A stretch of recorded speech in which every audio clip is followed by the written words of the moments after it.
Dumating ang tawag eksaktong 6:04 ng umaga ng isang Martes bandang dulo ng Agosto. Tandang-tanda ko ang oras dahil gising na ako mula pa ng alas 5, nakatitig sa mga blueprint para sa proyektong Makati Skyline Tower. Sinusubukang lunurin ang sarili ko sa pagkuwenta ng load calculations at steel structure specs. Kahit ano, huwag ko lang isipin na 2 taon ko nang hindi nakikita ang mga anak ko. Nag-vibrate ang telepono sa ibabaw ng drafting table. Isang unknown number mula sa BGC ang umilaw sa screen. Muntik ko nang hindi sagutin. Sa BGC na sila nakatira ngayon. Doon sila dinala ni Gabriel pagkatapos magbaba ng desisyon ang judge na isa akong inang walang kwenta at hindi karapat-dapat. Isang titulo na hanggang ngayon ay parang mapait na abo sa bibig ko. Pero may nagtulak sa akin na sumagot. Mrs. Santos?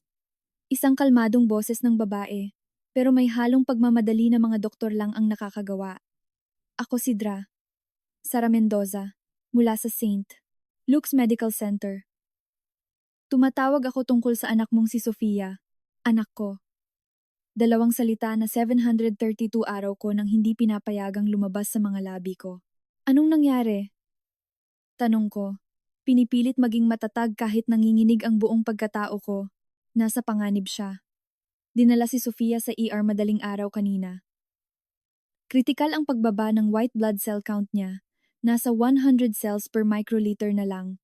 Ang normal ay nasa 4,500 hanggang 10,000. Gumagawa pa kami ng karagdagang tests, pero ang hinala namin ay acute myeloid leukemia. Nanlabo ang mga blueprint sa paningin ko. Leukemia. May cancer ang 10 taong gulang kong anak. Kailangan ka namin dito sa BGC agad-agad, patuloy ni Dra. Villanueva. Kailangan ni Sofia ng bone marrow transplant at kailangan ka naming itest kung match ka bilang donor. Napakahalaga ng bawat segundo. Nasa Baguio ako. Sabi ko, habang kinukuha na ang mga susi ng sasakyan. Kaya kong makarating dyan sa loob ng 3 hanggang 4 na oras. Mabuti. Hanapin mo ako sa pediatric oncology pagdating mo. At Mrs. Santos, tumigil siya saglit. Alam kong komplikado ang sitwasyon ninyo sa custody. Pero ngayon din mismo, kailangan ni Sofia ang nanay niya. Binaba ko ang telepono at tinitigan ang mga plano ng Makati Skyline Tower na nakalatag sa mesa. 6 na buwang paghihirap, isang 140 milyong pisong kontrata na sasalba sana sa architectural firm ko. Si Mark, ang business partner ko, ay nag-set ng presentation ng alas 9. Lumipad pa ang mga kliyente galing Singapore. Tinawagan ko siya. Mark, kailangan mong i-cancel ang meeting para sa Skyline. Ano? Isa, ito ang pinakamalaking project natin sa loob ng 2 taon. Pag hindi tayo nag-present ngayon, may cancer ang anak ko. Bababa ako ng Maynila. Katahimikan sa kabilang linya. Alam ni Mark ang lahat tungkol sa laban ko sa custody. Nakita niya akong madurog nang ilayo ni Gabriel sina Sofia at Ruby. Nang maniwala ang judge sa mga kasinungalingan ng peking psychiatric report na yon na sumira sa pangalan ko. Isa, sabi niya sa wakas. Ako nang bahala sa Skyline. Dinampot ko ang bag ko at kumaripas ng takbo. Ang pagmamaneho sa T-Plex pababa ng Maynila ay naging isang malabong panaginip ng kulay abong aspalto at berdeng mga puno. Nagmaneho ako ng lampas sa speed limit, namumuti ang mga buko ng daliri ko sa pagkakakapit sa manibela, habang paulit-ulit na inuusal sa isip ang mga salita ni Dra. Villanueva. Acute myeloid leukemia. Kritikal ang bilang. Bone marrow transplant. Hindi ko na nakita si Sofia mula pa noong huling custody hearing. 8 taong gulang pa lang siya noon. Maliit para sa edad niya. Kuha ang maiitim na mata ni Gabriel at ang matulis na baba nito. Ibinigay ng judge ang full custody kay Gabriel base sa isang psychiatric evaluation na nagsasabing may bipolar disorder daw ako, alcoholic, at may emotional instability na maglalagay sa mga bata sa panganib. Lahat yon, kasinungalingan. Isang psychiatrist, si Dr. Martin Salazar na nabili ni Gabriel gamit ang pera, at impluwensya ang gumawa ng report na nagsasabing hindi raw ako sumipot sa mga check-up, tumanggi sa drug test, at nagpakita ng praning na pag-uugali. Walang katotohanan doon, pero si Gabriel ay isang magaling na corporate lawyer, karismatiko at mapanghikayat, bitbit ang pangalan ng isang pamilyang inaalagaan ng reputasyon sa lipunan, habang ako ay isang single mother na nagkukumahog isalba ang negosyo. Mas pinaniwalaan siya ng judge dahil sa estado nila. Pinagbawalan ako ng restraining order na lumapit sa loob ng 150 meters kay Sofia o sa kakambal niyang si Ruby. Dinala sila ni Gabriel sa BGC, inilipat ng eskwelahan, at pinutol ang lahat ng komunikasyon para iwas chismis. Nagpadala ako ng mga sulat, regalo, birthday cards. Lahat bumalik ng hindi nabubuksan. At ngayon, nag-aagaw buhay si Sofia. Ang St. Luke's Medical Center ay nakatayo na parang higanteng kuta na gawa sa salamin at asero laban sa kulay abong kalangitan ng umaga. Nagpark ako sa visitors parking at tumakbo papasok sa automatic doors, sinusundan ang mga signs papuntang pediatric oncology. Sa ikaapat na palapag, naghihintay si Dra, Sara Mendoza sa nurses station. Isang matangkad na babae, nasa mid-40s, may mababait na mata at buhok na may hibla ng puti na nakapusod ng mahigpit. Inabot niya ang kamay niya. Mrs. Santos, salamat at nakarating ka agad. Nasaan si Sofia? Pwede ko ba siyang makita? Mamaya lang. Kailangan ko muna ipaliwanag ang sitwasyon. Dinala niya ako sa isang maliit na consultation room at isinara ang pinto. Dinala rito si Sofia ng 3:00 ng madaling araw ng papa niya. Ilang linggo na raw siyang nakakaranas ng matinding pagod. Laging binabalingwingoy, no bleed, at nagkakapasa. Akala raw ni Mr. Villanueva ay simpleng virus lang. Nang dalhin niya rito sa wakas, delikado na ang bagsak ng white blood cells niya. Naramdaman kong nagtagis ang mga bagang ko. Ilang linggo. Naghintay pa siya ng ilang linggo para lang maprotektahan ang imahe na perpekto ang pamilya nila para walang masabi ang mga tao. Nanatiling neutral ang mukha ni Dra. Villanueva, kahit may dumaang reaksyon sa mga mata niya, wala ako sa posisyon para husgahan ang mga desisyon ni Mr. Villanueva. Ang mahalaga ngayon ay ang pagpapagamot ni Sofia. Kailangan niya ng bone marrow transplant. Itetest ka namin. Si Mr. Villanueva, at kung pwede, ang kapatid niyang si Ruby. Kadalasan, ang mga magkakapatid ang pinakamagandang match bilang donor. Nasa kay Gabriel ang full custody, mahinang sabi ko. 2 taon na akong hindi pwedeng lumapit sa mga bata. May restraining order. Alam ko, lumapit ng kaunti si Dra. Villanueva. Pero isa itong medical emergency.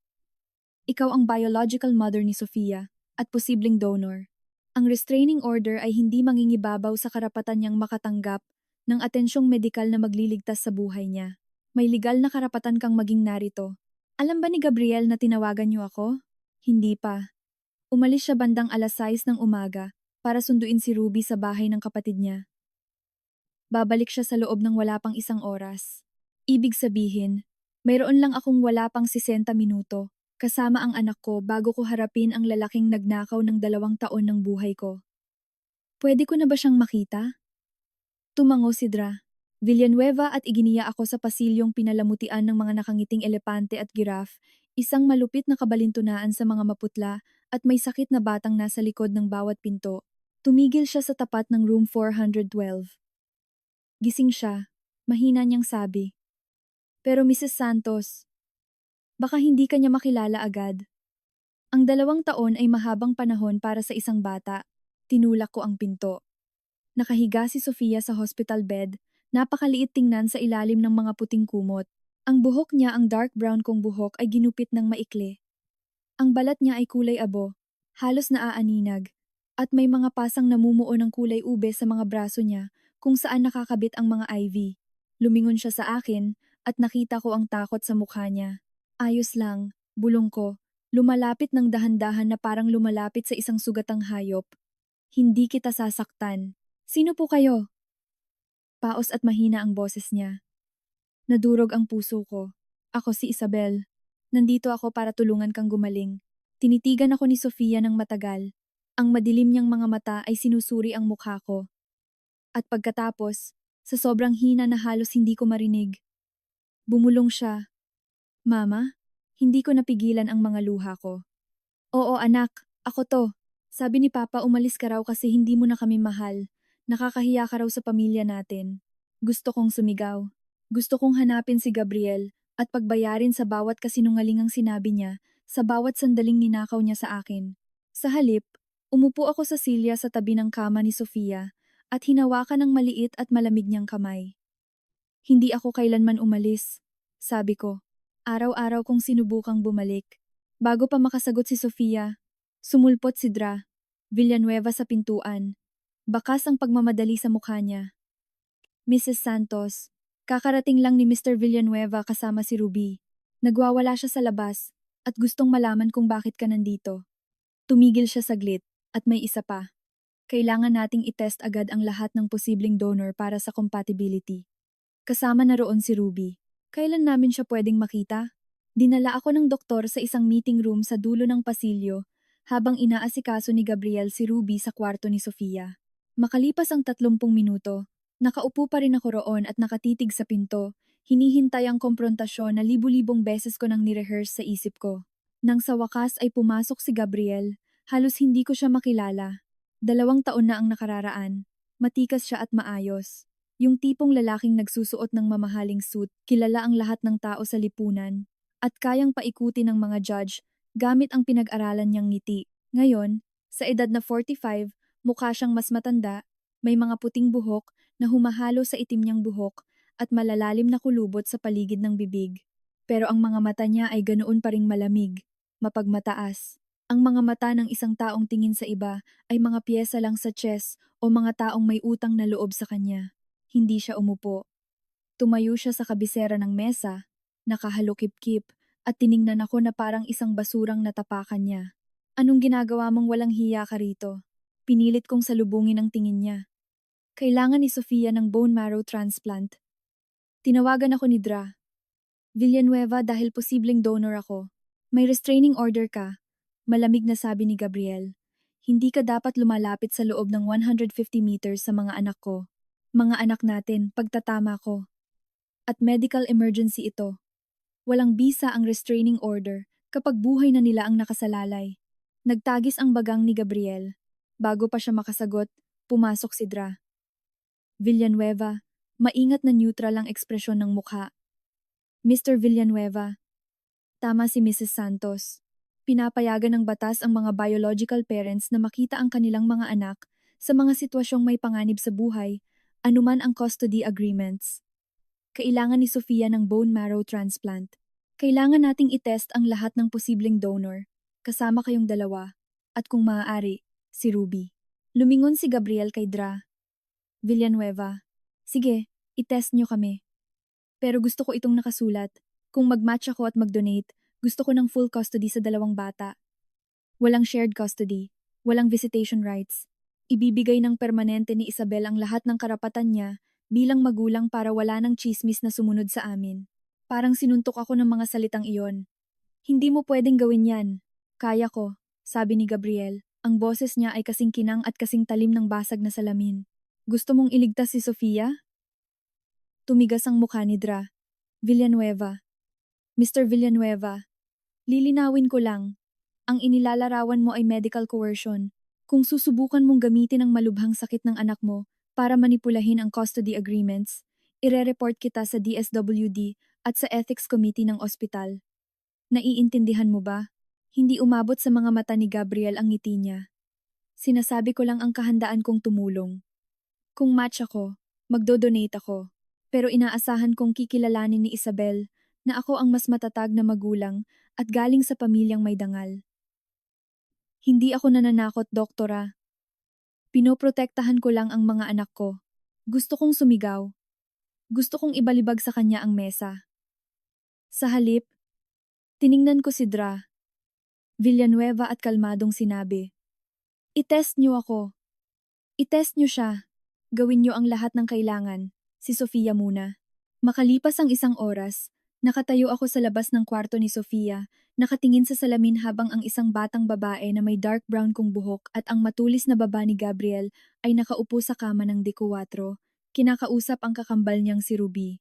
Hindi ko nakita si Ruby ng 732 araw. 8 taon siya nang ibigay ng judge ang custody kay Gabriel maliit.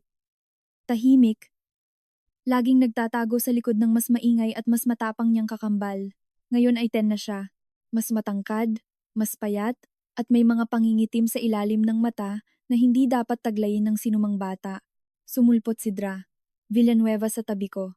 Gusto mo ba siyang makita? Gusto kaya niya akong makita? May isang paraan lang para malaman. Tinulak ko ang pinto. Nag-angat ng tingin si Sofia, at binigyan ako ng isang maliit at nag-aalangang ngiti. Tiningnan naman ako ni Ruby nang may pag-iingat at walang emosyon ang mukha. Ruby, mahinang sabi ni Sofia. Siya si Mama. Tiningnan ako ni Ruby nang hindi kumukurap. Sabi ni Papa umalis ka kasi hindi mo na kami mahal. Mas pinili mo pa raw ang sarili mo. Mas masakit pa ang kasinungalingang iyon kaysa sa blackmail ni Gabriel. Lumuhod ako para magpantay ang mga mata namin ni Ruby kahit hindi siya nakatingin sa akin. Hindi totoo yan.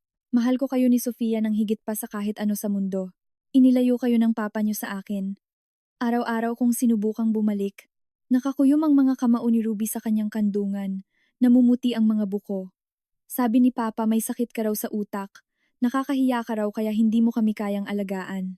Nagsinungaling ang papa mo, sabi ko. Tiningnan din ako sa wakas ni Ruby. At nakita ko ang kalituhan sa mga mata niya. Kalituhan at ang desperadong pagnanais na makaintindi. Ibinuka niya ang bibig para may sabihin, pero sumulpot ang isang nurse sa pinto. Kailangan na kayo ni Dra. Villanueva sa laboratory. 20 minuto lang ang tinagal ng HLA testing. Mabilis na pagkuha ng dugo, sterile na karayom, mga label sa vials. Ayaw akong tingnan ni Gabriel. Hinawakan ni Sofia ang kamay ko. Si Ruby ay nakatingin lang sa sahig.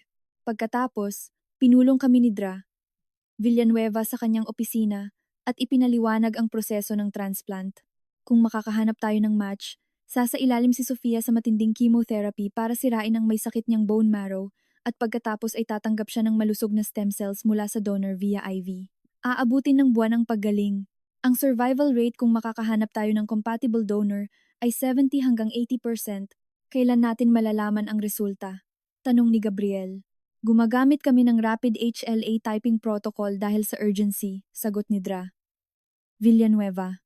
Ang preliminary results ay dapat makuha sa loob ng 2 oras.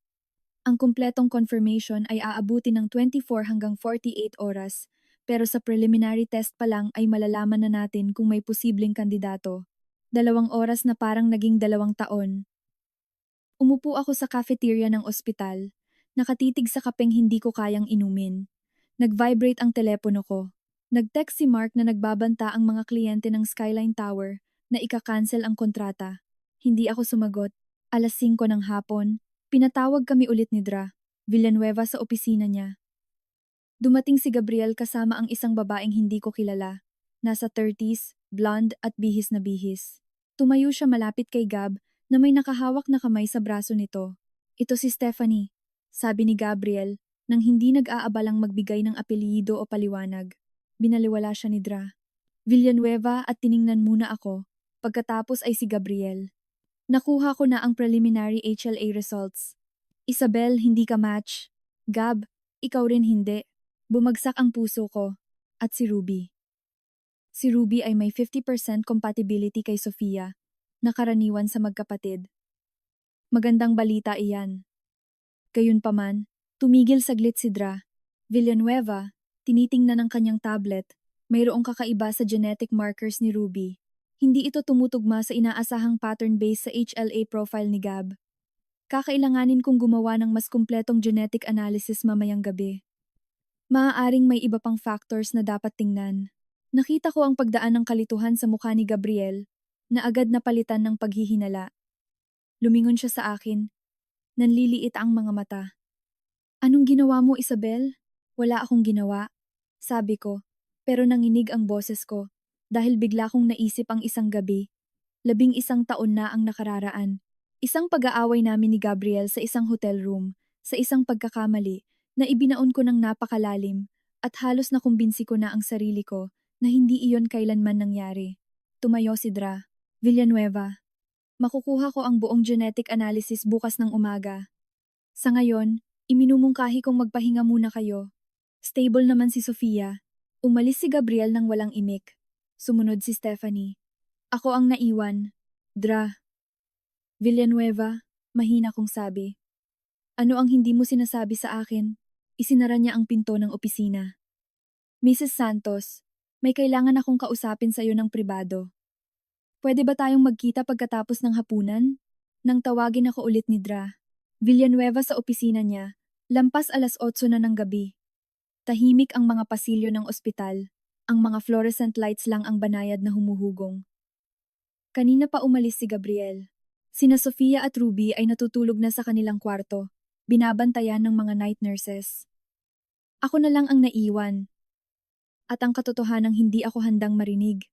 Maliit ang opisina ng doktor, puno ng mga medical journals at mga naka-frame na diploma. Sumenyas siyang umupo ako at isinara ang pinto.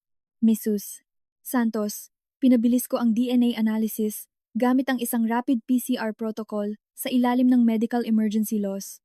May autoridad akong gumawa ng genetic testing kahit walang buong pahintulot ng mga magulang kapag kinakailangan para matukoy ang mga posibleng bone marrow donors sa isang kondisyong nagbabanta sa buhay. Tumigil siya. Komplikado ang mga resulta. Humigpit ang kapit ng mga kamay ko sa armrests ng silya. Diretsuhin niyo na po ako. Doktora. Nagbukas siya ng file sa computer at iniharap ang screen sa akin. Mga graphs, numero, genetic markers na hindi ko maintindihan. Una, ang magandang balita. Kinukumpirma ng mitochondrial DNA na ikaw ang biological mother ni na Sofia at Ruby. Walang anumang duda tungkol diyan. Tiningnan niya ang mga mata ko. At ang masamang balita. Hindi si Gabriel Villanueva ang biological father ng kahit isa sa kanila. Parang yumanig ang kwarto. Ano? Hindi nagpapakita ang DNA analysis ng anumang paternal genetic match sa pagitan ni Gabriel at nina Sofia o Ruby. Hindi niya sila anak. Hindi ako makahinga. Imposible yan. Ako, hindi ko kailanman. Kami na ni Gabriel noong mabuntis ako. Engaged na kami. Hindi lang yan, Mrs. Santos. Malambot pero matatag ang boses ni Dra. Villanueva. Mayroon pa. Sina Sofia at Ruby ay may magkaibang biological father. Nawalan ng katuturan ang mga salita. Magkaibang ama? Kambal sila. Totoo iyon, sabi ng doktor. Pero sila ay dizygotic twins, fraternal, hindi identical. Ibig sabihin, nabuo sila mula sa dalawang magkahiwalay na itlog. At ayon sa DNA analysis, ang mga itlog na iyon ay na-fertilize ng similya ng dalawang magkaibang lalaki. Paano nangyari yon? Tinatawag itong heteropaternal superfecundation. Isa itong bihirang phenomenon na nangyayari sa humigit kumulang isa sa bawat 400 twin pregnancies. Nangyayari ito kapag ang isang babae ay naglabas ng dalawang itlog sa parehong ovulation cycle at nakipagtalik sa dalawang magkaibang lalaki sa loob ng 48-hour window. Bawat itlog ay na-fertilize ng similya ng magkaibang lalaki. Nagsimulang buuin ng isip ko ang isang alaala na 11 taon ko nang ibinaon. 11 taon na ang nakararaan, bulong ko. Hunyo, 2015. Hinintay ako ni Dra. Villanueva. Ipinikit ko ang aking mga mata at bumalik ang lahat. Linggo-linggo kaming nag-aaway ni Gabriel. Gusto niyang iwan ko ang trabaho ko sa architectural firm. Naasikasuhin ko na lang ang pagpaplano ng kasal na itinakda na niya at ng pamilya niya nang hindi man lang ako kinokonsulta. Para lang masabing isang masunuring asawa ako. Gusto niyang kontrolin ang karir ko, ang schedule ko, ang buhay ko. Nag-away kami ng matindi noong Huwebes ng gabi. Sinabi ko sa kanya na hindi ako sigurado kung gusto ko pang magpakasal. Tinawag niya akong walang utang na loob. Inakusahan niya ako na mahal ko pa rin daw si Julian, ang ex ko. Hindi naman siya lubos na nagkamali. Kinabukasan, Biyernes ng gabi, pumunta ako sa isang company event sa Ayala Museum. Hindi ko inimbita si Gabriel. Kailangan ko ng espasyo. At nandoon si Julian. Si Julian Reyes, ang ex ko, ang lalaking minahal ko bago si Gabriel, ang lalaking muntik ko ng pakasalan. Naghiwalay kami 3 taon na ang nakararaan dahil hindi pa ako handang lumagay sa tahimik. Niyaya niya akong magpakasal. Tumanggi ako. Pinili ko ang karir ko. Tapos nakilala ko si Gabriel. Ilang buwan na kaming hindi nag-uusap ni Julian, pero nang gabing iyon, nakatayo sa harap ng isang painting, nakarami ng inom ng alak, pinag-usapan namin ang trabaho, buhay, at ang mga desisyong ginawa namin. Nauwi kami sa apartment niya. Sinabi ko sa sarili ko na kailangan lang namin ng closure. Sinabi ko sa sarili ko na walang ibig sabihin yon. Pero paggising ko kinaumagahan sa kama niya, alam kong nagkamali ako. Bumalik ako kay Gabriel noong linggo. Humingi ako ng tawad. Pumayag ako sa kasal. Sinubukan kong kalimutan si Julian. Pagkalipas ng 2 linggo, nalaman kong buntis ako. Mrs. Santos. Iminulat ko ang mga mata ko. Maingat akong pinagmamasdan ni Dra. Villanueva. Alam ko kung sino ang isa pang ama. Mahina kong sabi. Ang pangalan niya ay Julian Reyes. Tumango ng dahan-dahan ang doktor. Kailangan natin siyang kontakin. Kung siya ang biological father ng isa sa mga bata, maaari siyang maging compatible bone marrow donor. Alam mo ba kung paano siya hahanapin? Oo. Halos pabulong na ang boses ko. Arkitekto siya. Sa BGC din siya nakatira. Pwede mo ba siyang tawagan ngayong gabi? 11 taon na kaming hindi nag-uusap. Naiintindihan ko, pero nauubusan na ng oras si Sofia. Kailangan nating itest ang lahat ng posibleng donor sa lalong madaling panahon. Kung si Julian ang biological father niya, mayroon siyang 50% chance na mag-match. Mas mataas ang posibilidad na iyon kaysa sa maghanap ng walang kaugnayang donor sa registry. Naisip ko si Julian. Ang lalaking minahal ko. Ang lalaking nasaktan ko. Ang lalaking walang kaide-ideya na baka isa siyang ama. At naisip ko si Sofia. Maputla at marupok sa kanyang hospital bed, lumalaban para sa kanyang buhay. Tatawagan ko siya, sabi ko. Inabot sa akin ni Dra. Villanueva ang isang piraso ng papel. Ito ang mga kailangan mong sabihin sa kanya. Kailangan natin siyang makapunta rito sa Biyernes para sa HLA tests. Ipaliwanag mo sa kanya ang buong sitwasyon ng mas malinaw hanggat maaari. At Mrs. Santos, tumigil siya saglit. Alam kong napakabigat nito, pero sa ngayon, ang pinakamahalaga ay makahanap tayo ng donor. Ang ibang bagay, pwede nang maghintay. Tumayo ako na nanginginig ang mga binti. At si Gabriel, kailan niyo sasabihin sa kanya? Obligasyon kong ipaalam sa kanya bilang legal guardian. Pero dahil sa mga sirkumstansya, gusto muna kitang kausapin. Tatawagan ko siya bukas ng umaga. Magwawala yun. Panigurado gagawa yun ng eskandalo. Sabi ko, naiisip pa lang ang galit at pride ni Gabriel na masisira. Hindi mo na yun responsibilidad, matatag na sagot ni Dra. Villanueva, ang responsibilidad mo ay tulungang iligtas ang anak mo. Yun lang ang mahalaga ngayon. Lumabas ako ng opisina niya na parang naglalakad sa panaginip. Walang tao sa mga pasilyo ng ospital. Ang tanging maririnig ay ang malayong pagtunog ng mga monitor at ang ugong ng aircon. Nakahanap ako ng isang tahimik na waiting area at inilabas ko ang telepono ko. Nakasave pa rin ang numero ni Julian sa mga contacts ko. Hindi ko kailanman nakuhang burahin yon. Tinitigan ko ang screen ng matagal. Ang hinlalaki ko ay nakabitin lang sa ibabaw ng call button. Ano bang dapat kong sabihin sa kanya? Hello? Ako si Isabel. Naaalala mo ba yung gabi nating 21 taon na ang nakakaraan?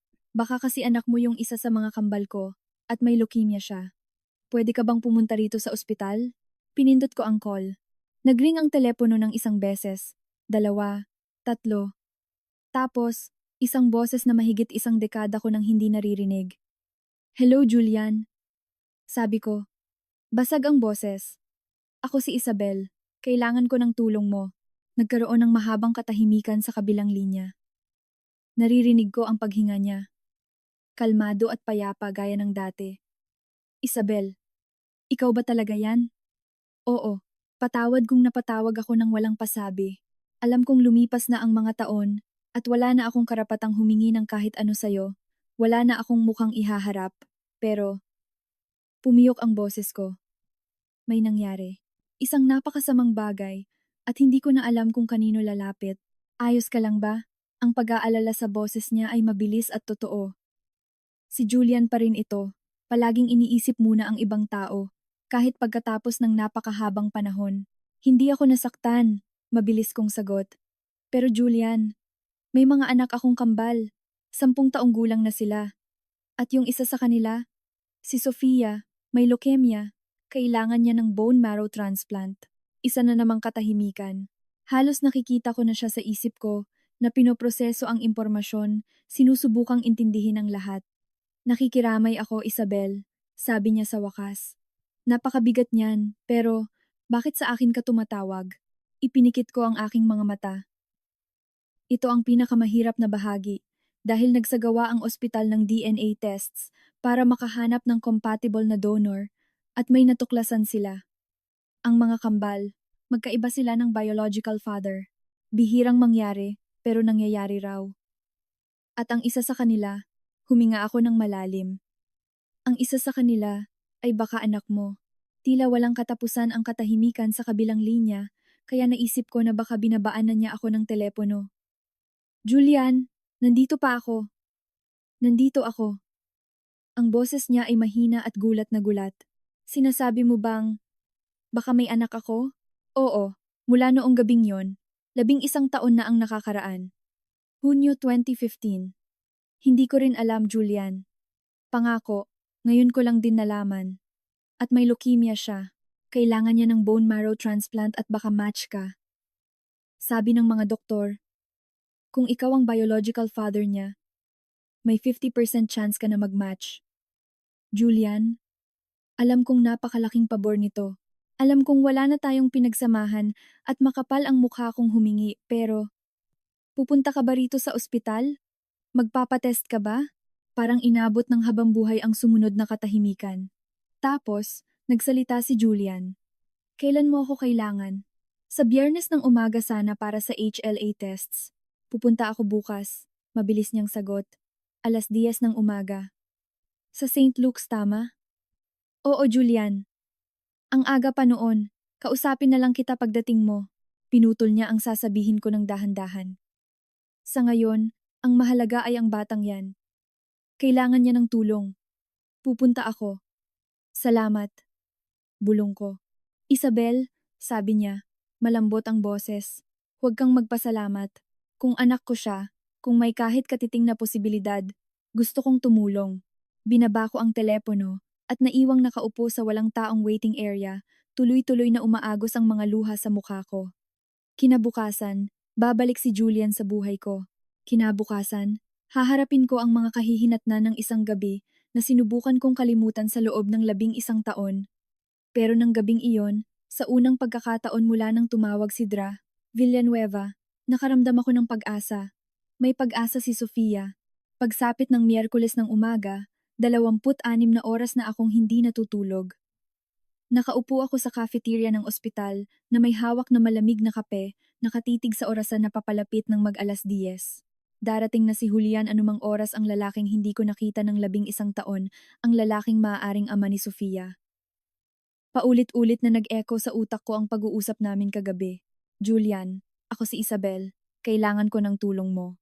At ngayon, 2 minuto na lang, bago mag-10:00, at handa ko nang harapin ang naging bunga ng pagkakamali ko. Eksaktong 10:00, nakita ko siyang pumasok sa pinto ng cafeteria, si Julian Reyes, 42 anyos, na may parehong dark brown na buhok na natatandaan ko, kahit pa may mga pilak na hibla na ngayon sa gilid ng ulo niya na wala dati. Mas matangkad siya kay Gabriel, mas malapad ang mga balikat, at nakasuot ng simpleng maong at dark blue na polo shirt sa halip na ang mga mamahaling suit na paborito ni Gabriel para magmukhang big time sa iba. Ang kanyang mga mata, kulay kape at puno ng init, ay nagtama sa mga mata ko mula sa kabilang dulo ng cafeteria, at sa isang saglit, walang sino man sa aming dalawa ang gumalaw. Tapos, naglakad siya palapit at umupo sa kaharap kong silya. Hi! Sabi niya. Hi! Wala na akong ibang naisip sabihin. Sinuri ni Julian ang mukha ko. Ayos ka lang ba? Ang simpleng tanong na yon. Ayos ka lang ba? Ang muntik nang magpabagsak sa akin. Kung si Gabriel ito, humingi na sana siya ng mga paliwanag. Inuna ang galit at pinrotektahan ang pride. Si Julian, gusto lang malaman kung ayos ba ako. Hindi, pag-amin ko. Hindi ako ayos. Inabot niya ang kamay ko at pinisil ito. Ikwento mo sa akin ang lahat, at ganoon nga ang ginawa ko. Ikinuwento ko ang diagnosis ni Sofia, ang DNA test, at ang katotohanan na hindi si Gabriel ang ama ng kahit isa sa mga anak ko. Kinuwento ko ang gabi namin 11 taon na ang nakararaan, ang pag-aaway namin ni Gabriel, ang company event, at ang desisyong pinagsisihan ko ng higit sa 1 dekada para lang maitaguyod ang pamilya. Akala ko talaga, anak silang dalawa ni Gabriel. Sabi ko, hindi ko inakala, hindi ko man lang alam na posible pala ang ganitong bagay. Nanatiling tahimik si Julian ng matagal. Bakit hindi mo sinabi sa akin na buntis ka? Dahil akala ko sa kanya. Nakipagbalikan na ako kay Gabriel. Nagpakasal kami pagkalipas ng 2 buwan. Nang malaman kong buntis ako, nagpaplano na kami ng kasal. Naisip ko. Lumunok ako ng malalim, naisip ko na anak niya yon. At ngayon, ngayon alam ko na si Sofia ay pwedeng anak mo o si Ruby ay pwedeng anak mo. Pinakita ng DNA test na magkaiba ang tatay nila. Hindi ko pa rin alam kung sino ang kanino. Sumandal si Julian sa silya habang pinoproseso ang lahat. Ibig sabihin, ang isa ay kay Gabriel at ang isa ay akin? Oo, at yung nangangailangan ng transplant, si Sofia, baka anak mo o baka kay Gabriel, o baka si Ruby ang sayo. Hindi natin malalaman hanggang sa gumawa pa sila ng tests. Napasabunot si Julian sa sarili niyang buhok. Napakabigat. Tumigil siya. Umiling-iling. Napakabigat nito. Alam ko, at pasensya na. Hindi ko ginustong mangyari ang kahit na ano rito. Patawarin mo ako kung nadamay ka pa sa gulo ng pamilya ko. Makinig ka. Malambot ang boses ni Julian. Wala kang ginawang masama. Wala kang alam. At sa ngayon, ang mahalaga ay iligtas ang buhay ng batang, yan anak ko man siya o hindi. Tiningnan niya ako sa mga mata. Gawin na natin ang tests. 2 oras ang lumipas, nasa opisina na ni Dra.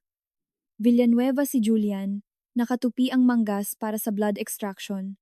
Pinagmamasdan ko lang mula sa isang sulok, pakiramdam ko ay lutang ang buong pagkatao ko. Gagawa tayo ng rapid HLA typing panel. Paliwanag ng doktor. Kung match ka, pwede na tayong magpatuloy sa transplant sa susunod na linggo. Dapat lumabas na ang mga resulta ngayong hapon. Paano kung hindi ako match? Tanong ni Julian. Magpapatuloy tayo sa paghahanap, sagot ni Dra. Villanueva. Pero ayon sa statistics, kung ikaw ang biological father ni Sofia, may 50% chance ka na mag-match.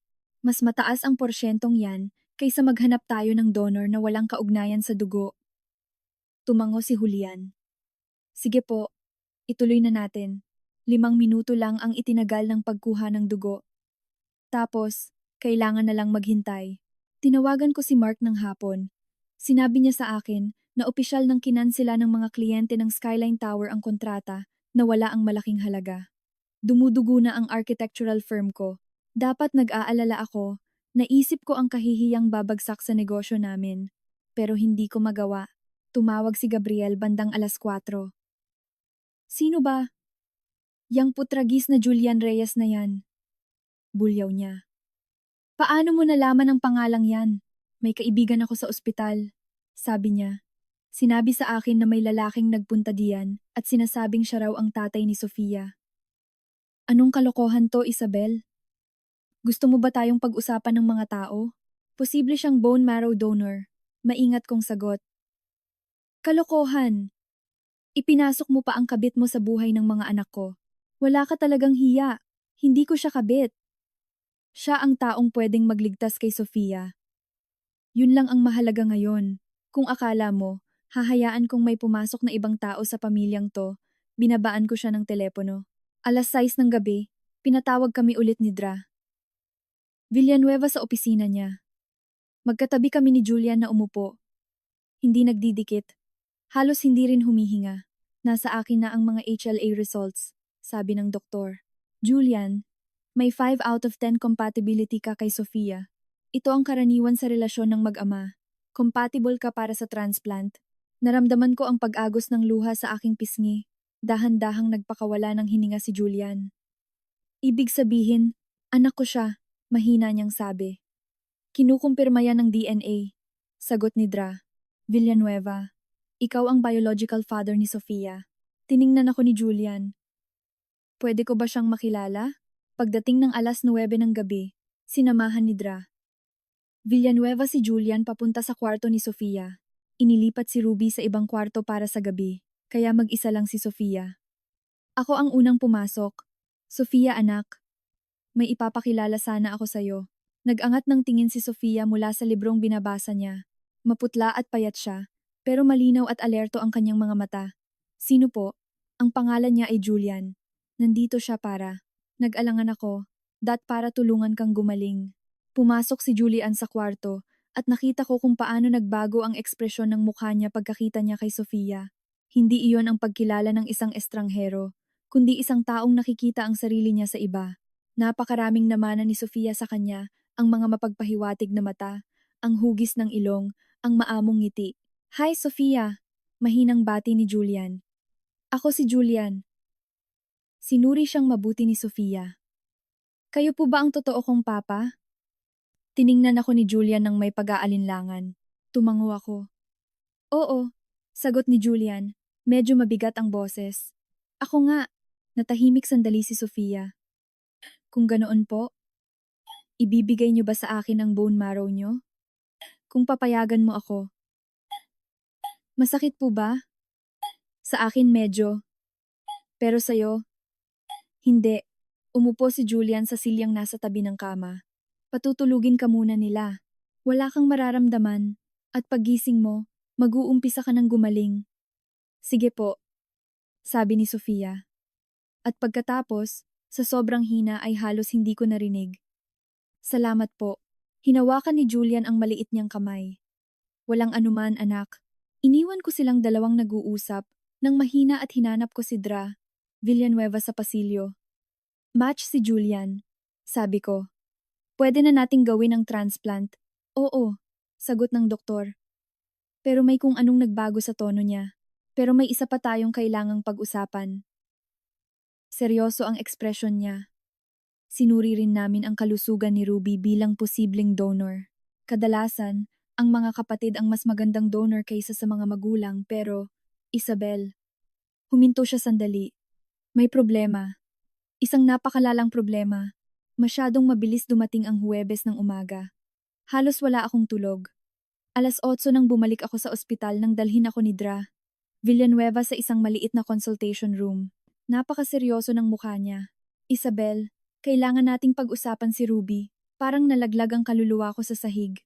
Nagsagawa kami ng pre-donation health check kay Ruby bilang bahagi ng standard protocol at natatakot ako na hindi siya pasado sa mga requirements para maging donor.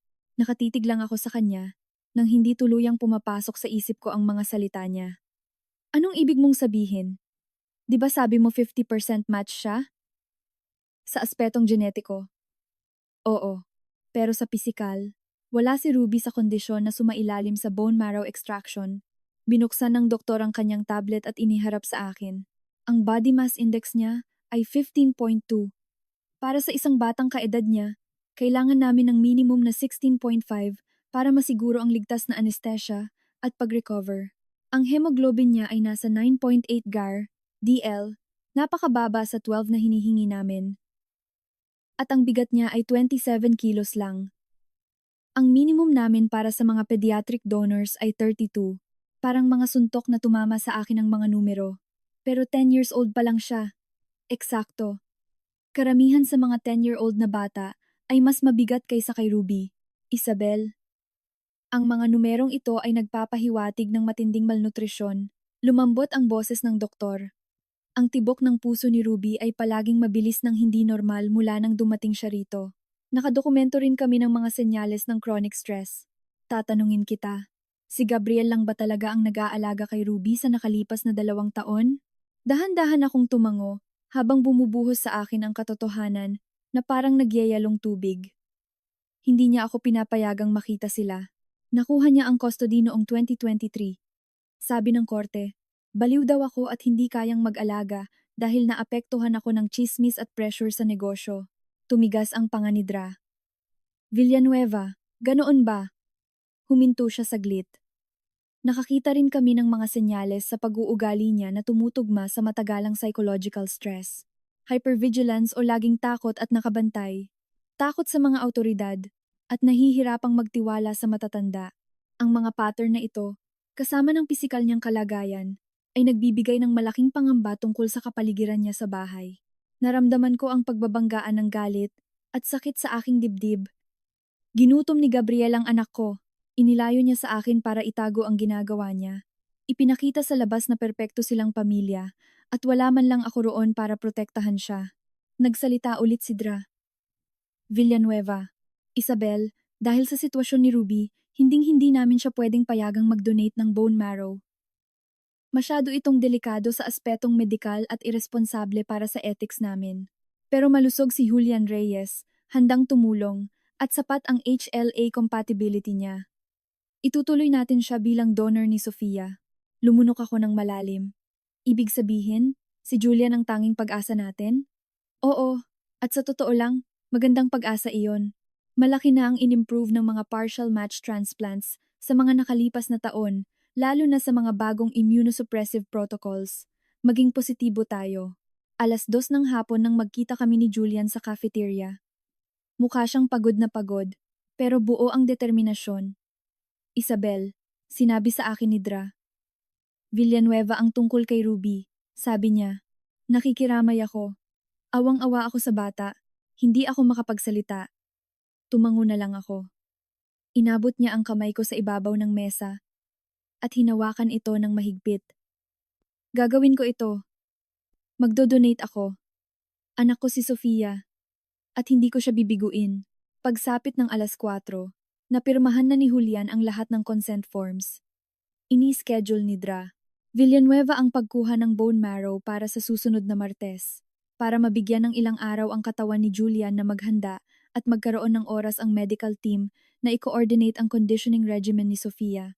5:00 nang pumunta ako sa kwarto ni Sofia. Gising siya, maputla ang mukha pero may ningning sa mga mata. Nakaupo si Julian sa tabi ng kanyang kama. Binabasahan siya ng kwento. Nang pumasok ako, nag-angat ng tingin si Sofia. Mama, sabi niya sa isang maliit at umaasang boses. Sabi ni Julian ibibigay niya raw sa akin ang bone marrow niya. Ibig sabihin po ba nun, siya na talaga ang papa ko at ililigtas niya ako. Ngumiti ako habang nagpipigil ng luha. Oo anak, siya nga. Pero sa sandaling iyon, nag-vibrate ang telepono sa bulsa ko. 2 emails. Ang una ay mula kay Gabriel. Tigilan mo na ang pangingialam. Akin si Ruby. Kung susubukan mong kalabanin ako ulit sa custody para gumawa ng iskandalo at sirain ang pangalan ko, dudurugin kita sa korte. Ang pangalawa ay mula sa isang taong mahigit 1 dekada ko nang hindi nakakausap. Si Attorney Patricia Legaspi, isang kilalang family law attorney. Ang subject ng email ay, Kailangan nating mag-usap. Binuksan ko ito. Isabel, 2 taon ko nang sinusubaybayan ang kaso mo. Kung kailangan mo ng legal na tulong laban kay Gabriel, tawagan mo ako. Sa tingin ko, mananalo tayo. Tiningnan ko si Julian, tiningnan ko si Sofia, at binalikan ko ng tingin ang telepono ko. Nag-text din si Mark kanina. Nasa bingit na ng pagbagsak ang Skyline Tower Project. At kung walang bagong papasok na pondo, magdedeklara ng pagkalugi ang firm namin sa loob ng 3 linggo. Guguho na ang lahat ng pinaghirapan ko. Pero parang nagsisimula pa lang ang tunay na laban. Biyernes ng umaga, nakipagkita ako kay attorney. Patricia Legaspi sa isang maliit na coffee shop, 2 bloke lang ang layo mula sa ospital. Wala pa akong tulog. Nag-echo pa rin sa utak ko ang banta ni Gabriel, pati na ang mga salita ni Patricia. Sa tingin ko, mananalo tayo. Kailangan kong maniwala sa kanya. Nandoon na si Patricia, nakaupo sa isang booth sa dulo, bukas ang leather na briefcase sa tabi niya. Eksakto siya sa inisip ko, naka-gray na suit, may salaming metal ang frame, at may ekspresyon sa mukha na nagsasabing alam na niya ang lahat ng maruruming taktika ng mga mayayaman at maimpluwensya, at alam niya kung paano sila pababagsakin. Tumayo siya nang lumapit ako at nakipagkamay ng mahigpit. Isabel, 2 taon kong hinintay ang pagkakataong ito. Umupo ako. Nanginginig ang mga kamay na nakapulupot sa tasa ng kape. Sabi niyo po, matagal niyo nang sinusubaybayan ang kaso ko. Bakit? Bumulong si Patricia. Dahil alam kong may mali. Noong 2023, nag-file ng full custody si Gabriel Villanueva para sa mga anak niyo. Ang pundasyon ng kaso niya ay ang psychiatric evaluation ni Dr. Martin Salazar, na nagdeklara sa iyong hindi karapat-dapat maging ina dahil daw sa matinding depression at pagkabaliw. Tumigil siya. Pero tinanggalan ng medical license si Dr. Salazar noong 2022, 1 taon bago niya isinulat ang report na yon. Nakatitig lang ako sa kanya. Ano? Tinanggalan si Salazar ng lisensya ng medical board dahil sa professional misconduct at pandaraya sa billing. Wala nang legal na bigat ang mga evaluations niya. Ang report na ginamit ni Gabriel para kunin ang mga anak mo, ang report na sumira sa reputasyon mo, ay walang kwenta. Halos hindi ako makahinga. Bakit tinanggap ng korte? Dahil walang nag-check. Ibinulag ng abogado ni Gabriel ang korte sa dami ng papeles. At dahil galing sila sa kilalang law firm, hindi na kinwestiyon. Ang public defender mo noon, walang sapat na resources para mag-imbestiga. 6 na buwan akong naghukay. Isabel, nasa akin ang kopya ng pagtanggal ng lisensya ni Salazar ang mga disciplinary records niya, at ang mga ebidensyang nagpapatunay na binayaran siya ni Gabriel sa ilalim ng mesa. Naramdaman ko ang pag-init ng mga luha sa likod ng mga mata ko. Ninakaw niya ang mga anak ko gamit ang kasinungalingan. Oo, at papatunayan natin yan. Kumuha si Patricia ng isang folder. Magpa-file tayo ng emergency motion para baguhin ang custody base sa dalawang dahilan, procedural fraud, at ebidensya ng child abuse. Ang mga medical records mula sa Saint Luke's ay nagdodokumento ng labang tuse na hindi maipaliwanag na pasa sa loob ng 18 buwan, matinding malnutrisyon, at mga senyales ng chronic psychological trauma. Sapat na ito. Pagdating ng 11:00, pinirmahan ko ang representation contract. Napakamahal ng hourly rate ni Patricia. Pero pinawi niya ang pag-aalala ko. Saka na natin pag-usapan ang bayad. Sa ngayon, kailangan nating kumilos ng mabilis. 1:00 ng hapon, nagdala si Patricia ng backup. Si Kiko Perez, isang private investigator na nasa late 40s, may magaspang na mukha at mga matang walang pinapalampas na detalye. Nakaupo siya sa harap namin sa opisina ni Patricia sa Makati, may hawak na notebook. Mrs. Santos, sabi niya, may pagkamagaspang pero mabait na boses. Kailangan kong malaman ang lahat tungkol kay Gabriel Villanueva, saan siya nagtatrabaho, sino ang mga kasama niya, ang mga finances niya, ang mga gawin niya. Kahit anong makakapagbigay sa atin ng alas. Kinuwento ko ang lahat ng alam ko.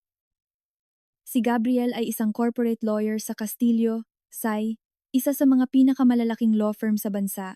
Laging kontrolado ang lahat, baliw sa pag-aalaga ng imahe at reputasyon ng pamilya nila, at walang awang mang-apak ng tao kapag hindi nasunod ang gusto niya. Kinuha niya si Ruby pagkatapos ng custody ruling at pinutol ang lahat ng komunikasyon sa akin, sinasabing peligro raw ako sa mga bata at nakakahiya akong iharap sa lipunan. Nagsusulat si Kiko, paminsan-minsan ay tumatango. Bigyan niyo ako ng 3 araw. Hahanapin ko lahat ng tinatago ng ex-husband mo. 4:00, itinanong ni Patricia ang kinatatakutan ko. Isabel, kailangan kong malaman ang buong kwento tungkol sa biological father ni Sofia. Sabi mo sa email, magdodonate ng bone marrow si Julian Reyes. Siya ang ama ni Sofia? Dahan-dahan akong tumango. Oo, naging kami ni Julian bago ako nagpakasal kay Gabriel. Naghiwalay kami. At ilang linggo pagkatapos, may nangyari sa aming dalawa ni Julian at kay Gabriel din sa loob lang ng 2 araw. Hindi ko alam na pwede palang magkaroon ng magkaibang tatay ang kambal hanggang ngayong linggo lang. Hindi nagbago ang ekspresyon ni Patricia. Alam ba ito ni Gabriel? Hindi ba niya iniisip na sa kanya ang 2 bata? Wala siyang alam tungkol sa DNA test. Pinagsalikop ni Patricia ang kanyang mga daliri. Malalaman niya yan. At kapag nalaman niya, gagamitin niya yan laban sa'yo. Sasabihin niya na nangaliwa ka, na may paternity fraud, at naniloko mo siya sa loob ng 11 taon. Gagamitin niya ang chismis at hiya para idiin ka. Magiging napakagulo nito. Pero hindi ako nagsinungaling. Basag ang boses kong depensa. Wala talaga akong alam. Naniniwala ako sa'yo, pero para kay Gabriel, walang kwenta yan. Pipilipitin niya ang kwento para pabor sa kanya. Sumandal si Patricia. Gayunpaman, mayroon tayong pangontra. Humakbang si Julian para iligtas ang buhay ni Sofia. Kumikilos siya bilang isang responsableng ama. Si Gabriel naman, inabuso si Ruby, namemeke ng medical documents, at nandaya. Pwede nating ipresenta ito bilang isang kwento ng pag-asa at pag-ako ng responsibilidad laban sa kalupitan at pagkamakasarili. Lumunok ako. Sapat na kaya yon? Kailangang maging sapat. 6:00 ng gabi, tinawagan ko ang kapatid kong si Lara sa unang pagkakataon sa loob ng 5 taon. Sumagot siya sa 3 ring, maingat ang boses. Isabel? Lara, kailangan ko ng tulong mo. Kinuwento ko sa kanya ang lahat. Ang leukemia ni Sofia, ang pasabog tungkol sa DNA, ang pang-aabuso ni Gabriel kay Ruby, at ang gulo sa custody. Pagkatapos kong magkwento, humahagulgol na ako. Nagkaroon ng mahabang katahimikan. Tapos, sinabi ni Lara, bababa ako ng Maynila, walang iwanan sa pamilya. Bukas ng gabi, nandyan ako. Salamat, bulong ko. 7:70 sa gabi tumawag si Mark. Isa. Ayokong dagdagan pa ang pressure sa'yo, pero may 10 araw na lang tayo. Nalulugi ang firm natin. Kung wala tayong makukuhang investor o himala, Magpa-file na tayo ng bankruptcy sa katapusan ng susunod na linggo. Ipinikit ko ang mga mata ko. Alam ko, Mark. Gagawa ako ng paraan. Pangako. Kahit na wala talaga akong ideya kung paano. 8:00, tumunog na naman ang telepono ko. Sidra, Sara Mendoza. Parang lumundag ang puso ko. Isabel, kailangan nating pag-usapan si Sofia. Bakas ang pagmamadali sa boses niya. Bumagsak sa 800 ang white blood cell count niya.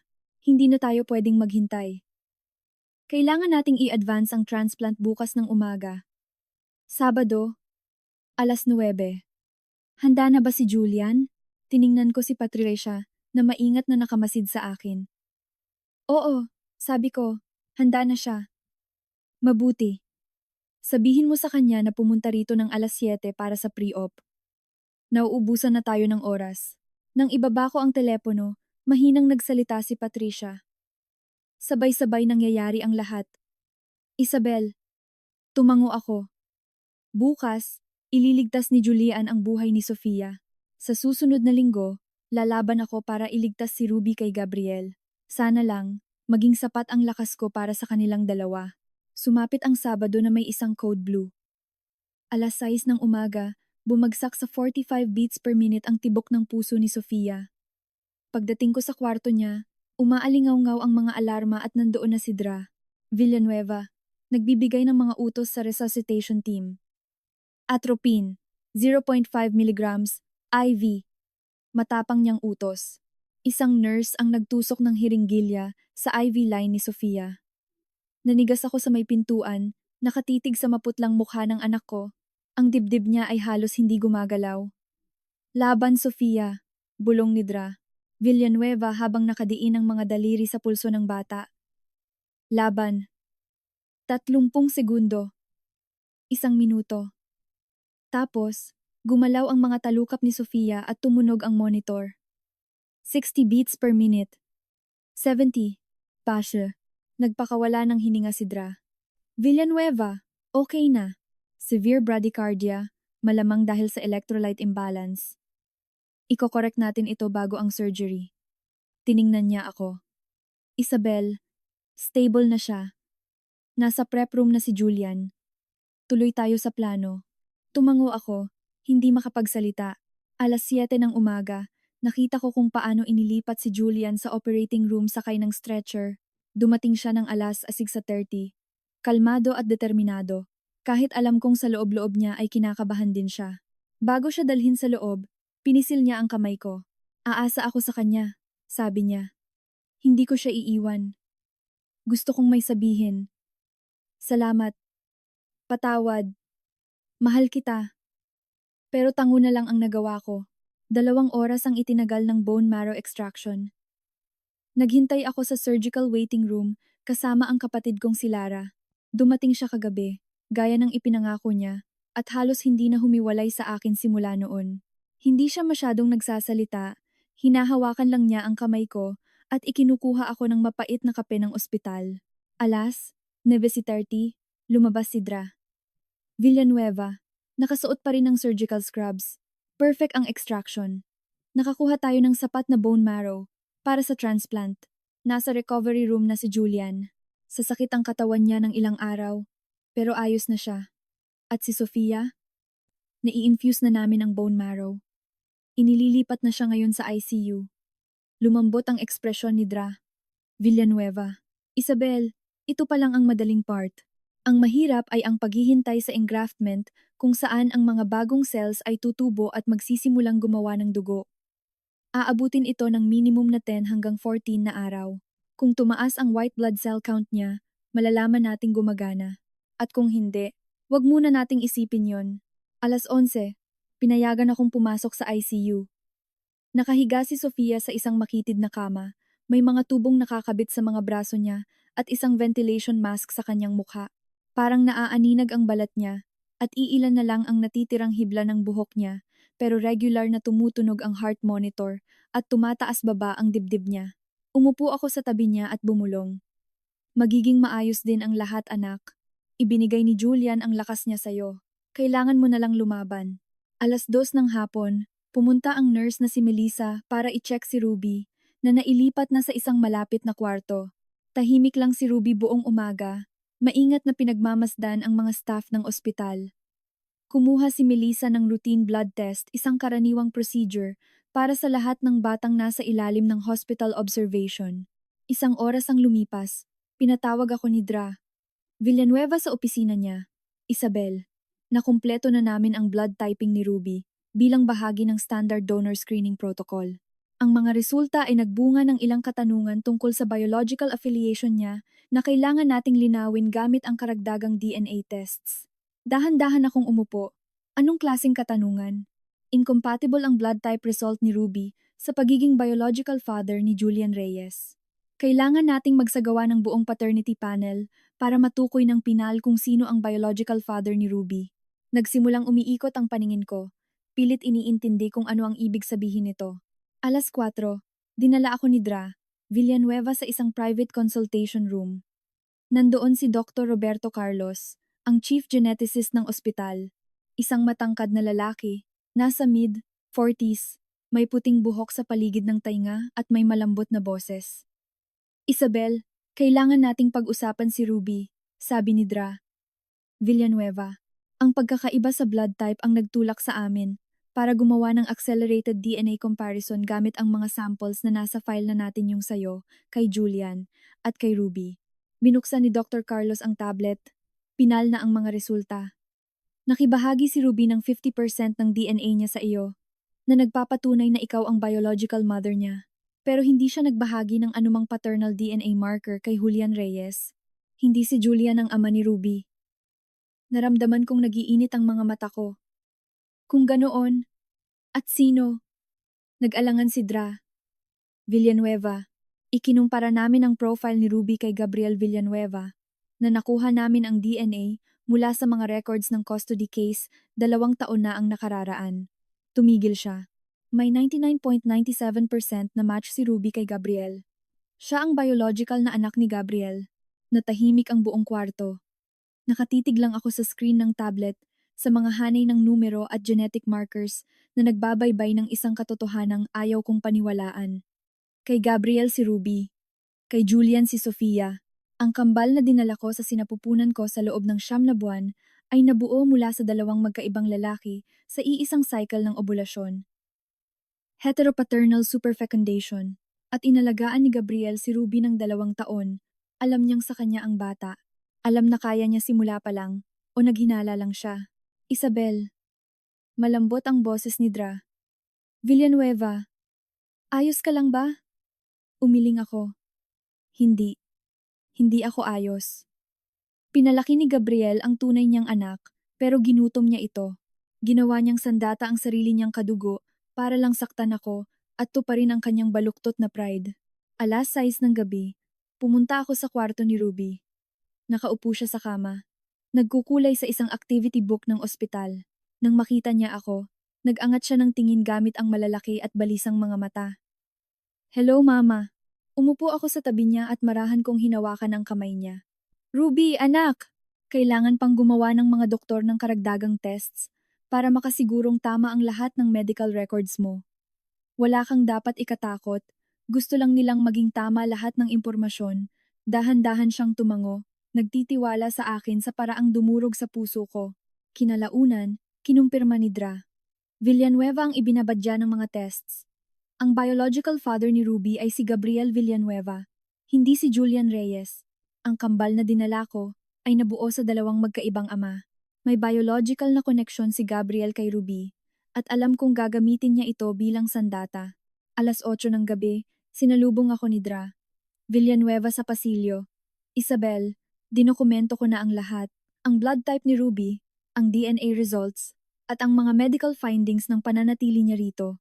Kung lalaban ka para sa custody, napakahalaga ng documentation na ito. Tumango ako ng manhid ang pakiramdam. Salamat po, pinisil ni Dra. Villanueva ang balikat ko. Stable si Sofia. Ginawa na ni Julian ang parte niya. Ngayon, ikaw naman ang kailangang gumawa ng sayo. Ipaglaban mo silang 2. Tumingin ako sa salamin papunta kay Ruby. Maliit at tahimik. Nakakapit sa kanyang coloring book. Ipaglalaban ko siya, naisip ko. kahit kapalit pa ng buhay ko. Linggo ng umaga, nakatayo ako sa tabi ng kama ni Sofia sa ICU. Pinagmamasdan siyang humihinga, habang nagpapaikot-ikot sa isip ko ang katotohanang halos hindi ko lubos na maintindihan. Kay Gabriel si Ruby, kay Julian si Sofia, at ako lang ang tanging sinulid na nag-uugnay sa kanila. 9:00, nilapitan ako ni Dra. Villanueva sa pasilyo. Mabait pero seryoso ang mukha niya. Ang tingin ng isang taong alam na nalulunod ka at kailangan kang tapunan ng salbabida. Isabel, alam kong nakakapagod ang kahapon. Gusto ko lang makasigurong naiintindihan mo kung ano ang nangyari sa usaping biolohikal. Pwede ba tayong mag-usap? Tumango ako, kahit hindi ako sigurado kung gusto ko ba itong marinig ulit. Pumunta kami sa isang maliit na consultation room, malayo sa ingay ng ICU, sa pagbeep ng mga monitor at sa mga fluorescent lights, isinara ni Dra. Villanueva ang pinto at umupo sa harap ko. Ipinaliwanag niyang muli ang pambihirang genetic phenomenon na ipinaliwanag na niya noong isang araw. Alam kong napakabigat nito, pero ang pag-intindi sa biology ay makakatulong para maipaliwanag kung ano ang nangyari at kung bakit pantay mo silang mga anak kahit magkaiba ang mga ama nila.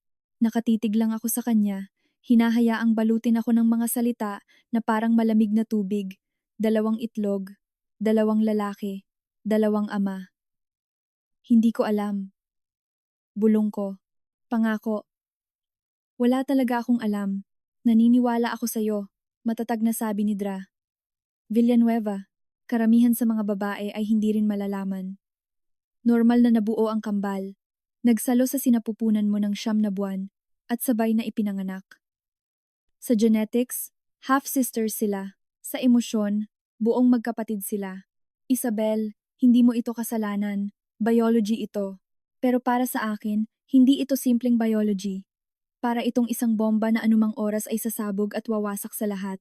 3:30 ng umaga, tinawagan ko si Patricia mula sa chapel ng ospital. Isang tahimik na silid na may mga stained glass na bintana at mga walang lamang upuan. Nanginginig ang boses ko habang ikinukwento sa kanya ang lahat. Ang DNA test, ang hindi magkatugmang blood type, at ang katotohanang si Gabriel ang biological na ama ni Ruby. Mahabang katahimikan sa kabilang linya. Tapos, nagsalita si Patricia. Binabago nito ang lahat. Alam ko, may legal na ugnayan si Gabriel kay Ruby. Maingat ang boses ni Patricia. Bilang biological father, pwede siyang mag-request ng modification sa custody at dahil nasa kanya na ang full custody mula sa desisyon noong 2023, posibleng pumanig sa kanya ang judge lalo na't sikat ang apelyido nila. Gagamitin niya ang argumento na dapat manatili si Ruby sa tunay niyang ama. Pero inabuso niya ang bata. Nawala ang boses ko. Nakita niyo ang mga medical reports, ang mga pattern na dinokumento ng napakaraming doktor sa loob ng 12 buwan, ang pagbagsak ng timbang, ang mga senyales ng chronic stress. Pinabayaan niya ang sarili niyang anak. Alam ko. At yan ang alas natin. Pero Isabel, kailangan natin ng matibay na ebidensya. Yung tipong hindi niya maitatanggi gamit ang pera o koneksyon. Ginagawa na yan ni Kiko. Pero nauubusan na tayo ng oras. Mabilis kikilos si Gabriel kapag nalaman niya ang resulta ng DNA. Hindi pa niya alam ng formal, pero malalaman din niya. Obligado ang ospital sa ilalim ng batas na ibigay ang medical history ni Ruby sa kanya bilang legal guardian. Wala silang magagawa. Oras na lang ang binibilang natin. Nanikip ang sikmura ko. Anong gagawin natin? Maghanda, sabi ni Patricia. Tatawagan ko si Kiko. Kailangan natin ng lahat. Bank statements, emails, medical reports, kahit anong magpapatunay na isa siyang demonyo at hindi karapat-dapat na ama. Isabel, kailangan mong maging handa. Kapag nalaman nito ni Gabriel, gagamitin niya ang lahat ng pera, tsismis, at paninira laban sa'yo. 2:00 ng hapon, tumunog ang telepono. Si Dra. Villanueva. Bakas ang kontroladong galit sa boses niya. Isabel, kakatangap ko lang ng tawag mula kay Gabriel Villanueva. Nagdedemand siyang makita ang buong medical history ni Ruby, kasama ang DNA results. Sinubukan kong patagalin ang proseso, pero may karapatan siya bilang legal guardian. Parang pinagsakluban ako ng langit at lupa. Sinabi niyo na sa kanya? Wala akong choice. Ibinigay ko ang buod ng mga findings, na walang biological connection si Ruby kay Julian Reyes, at kinukumpirma ng DNA test ang 99.97% match sa pagitan nila ni Ruby. Anong sinabi niya? Lumamig ang boses ni Dra. Villanueva. Eksaktong sinabi niya, anak ko si Ruby. Nagsinungaling si Isabel sa loob ng 10 taon. Ang kapal ng mukha niya para dungisan ang pamilya namin. Kukunin ko ang full custody. Magpa-file raw siya ng emergency motion bukas ng umaga. Binaba ko ang telepono at napasalampak sa upuan. Opisyal na.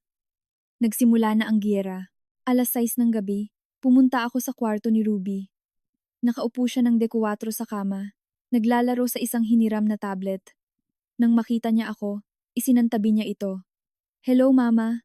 Umupo ako sa tabi niya, pinipilit na ngumiti. Hi anak, kamusta ka? Okay lang po, tingin ko.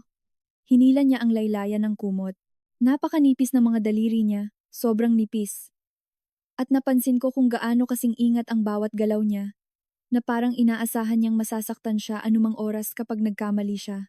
Mama, mahinang tanong ni Ruby. Bakit po ayaw sa inyo ni Papa? Parang suntok ang tanong na iyon. Ruby, komplikado kasi ang mga bagay-bagay. Sabi niya, umalis ka raw at iniwan mo kami. Sabi niya, nakakahiya ka raw na asawa at hindi mo na kami mahal. Marahan kong hinawakan ang mga kamay niya. Ruby, hindi totoo yan. Araw-araw ko kayong mahal ni Sofia mula pa noong kinuha kayo sa akin. Inilayo kayo ng papa niyo. Ginamit niya ang pera't impluwensya nila para paniwalain ang korte na masama akong ina. Pero kahit isang segundo, hindi nawala ang pagmamahal ko sa inyo. Napuno ng luha ang mga mata ni Ruby. Kung ganoon po, bakit hindi tayo pwedeng maging isang buong pamilya? Ikaf, ako, at si Sofia. Pamilya tayo, sabi ko, basag ang boses. Kahit anong mangyari, magkapatid kayo ni Sofia, kambal kayo. Walang makakabago niyan kailanman. Sumiksik siya sa akin at niyakap ko siya ng mahigpit. Ramdam ang pag-relax ng maliit niyang katawan laban sa akin. Alas, 72, tumawag si Julian. Isabel, kamusta na si Sofia? Stable. Hinihintay na lang natin yung engraftment. Baka abutin pa ng 1 linggo bago makumpirma kung tinanggap ba talaga ng katawan niya. Si Ruby? Kahapon nang silipin ko siya, parang ang lalim ng iniisip at ilag na ilag sa tao. Nag-alangan ako. Hindi pa alam ni Julian. Hindi pa niya alam na hindi niya anak si Ruby, na iba ang ibinunyag ng DNA test na hindi inaasahan ng sinuman sa amin. Julian, may kailangan akong sabihin sa'yo. Sabi ko, pwede ba tayong magkita ng personal bukas? Seryoso to. Komplikado. Isang katahimikan. Sige. Dadaan ako sa ospital bukas ng umaga. 8:00 tumawag si Mark. Ayokong dagdagan ang bigat ng dinadala mo ngayon. Pero 10 araw na lang ang natitira sa atin. Nalulugi ang firm. Kung walang papasok na investor o milagro, magdedeklara na tayo ng bankruptcy sa katapusan ng susunod na linggo. Ipinikit ko ang mga mata ko. Unti-unti nang nawawasak pati ang kabuhayan ko. Gagawa ako ng paraan, Mark. Pangako. Kahit na wala akong ideya kung paano ko isasalba ang lahat. 10:00 ng umaga, nakaupo ako sa cafeteria ng ospital kasama si Patricia nang tumunog ang telepono niya, si Kiko Perez. Ni loudspeaker niya. Ang magaspang na boses ni Kiko ang pumuno sa pagitan namin. Attorney Pat, may nahanap ako. Nahirapan akong maghukay dahil napakalinis magtago. Pero nandito na. Anong nahanap mo? Hindi lang simpleng pagpapabaya ang ginawa ni Gabriel Villanueva. May bank statements ako na nagpapatunay na naglipat siya ng pera mula sa fundraising campaign para sa cancer treatment ni Sofia papunta sa ibang account. At may mga emails sa pagitan ni Gabriel at ng isang babaeng nagngangalang Stephanie Cruz kung saan pinag-uusapan nila ang mga pera at may binabanggit pa tungkol sa pag-ayos ng sitwasyon ni Isabel para tuluyan na siyang masira. Nanlamig ang buong katawan ko. Walang hiya talaga. Mayroon pa. Patuloy ni Kiko. Nakakita ako ng medical records na nagpapakitang dinala si Ruby sa emergency room ng 3 magkakaibang ospital sa loob ng 10,000 buwan. May pattern ang mga records. Bawat dalaway sa ibang ospital, iba-iba ang paliwanag sa mga sugat at pasa. Pero may mga notes ang mga doktor at nurse tungkol sa mga hindi magkakatugmang kwento.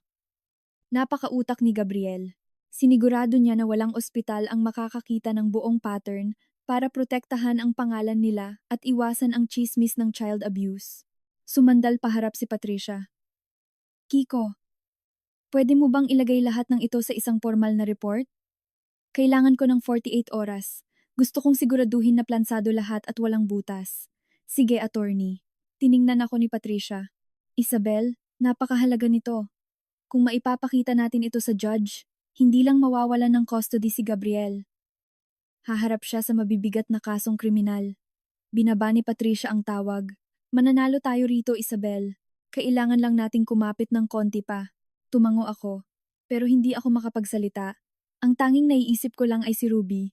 Ang maliit at marupok na si Ruby, na nabuhay ng 2 taon, kasama ang isang lalaking tingin sa kanya, ay pag-aari at palamuti lang para sa lipunan, at wala ako roon para protektahan siya. Lunes ng umaga, dumating sa ospital si Ma'am Emily Castro mula sa DSWD, Department of Social Welfare and Development, ng alas 9. Isa siyang kalmado at profesional na babae na nasa mid-40s, may bitbit na leather folder, at nagpakilala taglay ang tahimik na autoridad. Mrs. Santos, sabi niya, nandito po ako para magsagawa ng child welfare evaluation para kay Ruby. Nag-report ang ospital ng mga pangamba tungkol sa matinding malnutrition at mga senyales ng matagalang stress. Ayon sa protocol ng DSWD at child protection laws natin, kakailanganin kong interviewin si Ruby para maintindihan ang sitwasyon niya sa bahay. Nanikip ang dibdib ko. Pwede po ba akong sumama sa loob? Hinihingi po ng batas natin na gawin ang mga interview na ito ng pribado para makasigurong ligtas ang bata na magsalita ng malaya, kalmadong paliwanag ni Emily. May makakasamang child advocate na trained para rito at ire-record ang interview para lang sa documentation purposes. Dahan-dahan akong tumango, naiintindihan ko ang proseso, kahit na sumisigaw ang bawat instinto ko bilang ina na manatili sa tabi ni Ruby. Sinamahan ni Emily si Ruby sa isang specialized interview room sa ikatlong palapag ng ospital, isang lugar na dinisenyo para magmukhang komportable kaysa isang klinika na may malambot na ilaw at mga upuang pambata. Naghintay ako sa pasilyo kasama si Dra. Villanueva, nakatitig sa paggalaw ng orasan. Ang 9:30 ay naging alas 10, tapos 10:30. Pagkalipas ng 1 oras at 20 minuto, lumabas si Emily. Maingat ang ekspresyon ng mukha niya, pero nakita ko ang matinding pag-aalala sa mga mata niya. Mrs. Santos, kailangan nating mag-usap, mahina niyang sabi. Pumunta tayo sa isang private consultation room. Binuksan ni Emily ang folder. Base sa mga pahayag ni Ruby at sa medical evidence, nagdedeklara ako na mayroong child abuse, neglect, at psychological damage, matatag niyang sabi. Inilarawan ni Ruby ang isang bahay kung saan sobrang kontrolado ang lahat. Inilayo siya sa kanyang ina at sa mga kamag-anak nila, at pinagkaitan ng pagkain. Sinabi niya na ang pagkain ay binibigay lang na may kondisyon. Kapag mabait siya na ang ibig sabihin ay hindi niya babanggitin ang mama niya, hindi siya maghahanap, at hindi siya iiyak para hindi mainis si Mr. Villanueva. Ginamit sa kanya ang utang na loob. Ito ay malinaw na psychological abuse at matinding pagpapabaya. Nanginginig ang mga kamay ko. Anong ginawa ng demonyong yun sa anak ko? Ang inilarawan niya ay parang nakakulong siya. Pinagkakaitan ng pagkain, madalas isang maliit na rasyon lang sa isang araw para raw disiplina. Palagi siyang binabantayan. Anong mangyayari ngayon? Tanong ko. Ngayon din mismo, magpa-file ako ng emergency report sa Family Court ng Makati. Idodokumento ng report ang mga medical findings, ang matinding malnutrisyon, at ang mga senyales ng chronic psychological trauma dahil sa matagal na pagkagutom, pati na ang mga sinabi ni Ruby. Irerekomenda ko ang agarang paghihiwalay kay Mr. Villanueva at ang paglipat ng temporary custody sa iyo. Pagsapit ng tanghali, in-interview ni Emily si Sofia ng hiwalay. Tumagal ang interview ng 30 minuto, pero ang ekspresyon ni Emily paglabas niya ay nagsabi na ng lahat. Kinumpirma ni Sofia ang mga kwento ni Ruby, maingat na sabi ni Emily. Inilarawan niya kung paano niya nakitang naghihirap ang kapatid nang wala siyang magawa. At tinakot din siya na gagawin din sa kanya, yun kung magsasalita siya o magiging pabigat. Isa itong pattern ng psychological manipulation na sumira sa 2 bata. Alas 2, ibinigay ni Dra. Villanueva kay Emily ang kumpletong medical history ni Ruby. Malinaw ang medical evidence, sabi ng doktor. Nasa 5th percentile ang bigat ni Ruby para sa edad niya. Ang bone density niya ay nagpapakita ng chronic malnutrition. Kritikal ang baba ng levels ng vitamin D at iron niya. Resulta ito ng sinasadya at matagal na pagkakait ng pagkain. Maingat na isinulat ni Emily ang lahat. Bakit hindi ito na-detect noon pa? Bakas ang sakit sa mukha ni Dra. Villanueva. May pediatrician si Ruby na tumingin sa kanya ng 2 beses sa loob ng 18 buwan. Napansin ang mababang timbang, pero inisip na mahina lang talagang kumain ng bata dahil walang ebidensya ng matinding pisikal na pananakit. At dahil sikat na abogado si Mr. Villanueva na nagmumula sa kilalang pamilya, hindi na nagduda ang doktor. Nadala sila sa posisyon niya. Isinara ni Emily ang folder. Mrs. Santos, naidokumento ko na ang lahat. Ang mga tiyak na detalye ng sinabi ni Ruby ay confidential. Pero ang masasabi ko ay sapat na sapat ang ebidensya para sa isang emergency protective intervention dahil sa child abuse. 4:00, isinumite ni Emily ang kanyang report sa family court. Nang hapong iyon, umupo ako sa tabi ni Ruby sa kwarto niya. Nakatitig siya sa kisame. Mama, mahina niyang sabi. Yung si Ma'am Emily. Tinanong niya po ako ng maraming bagay tungkol sa pagtira ko kay Papa. Sinabi ko po ang totoo. Tama po ba na ginawa ko yon? Hindi po ba magagalit si Papa at sasabihing walang utang na loob at walang hiya ako?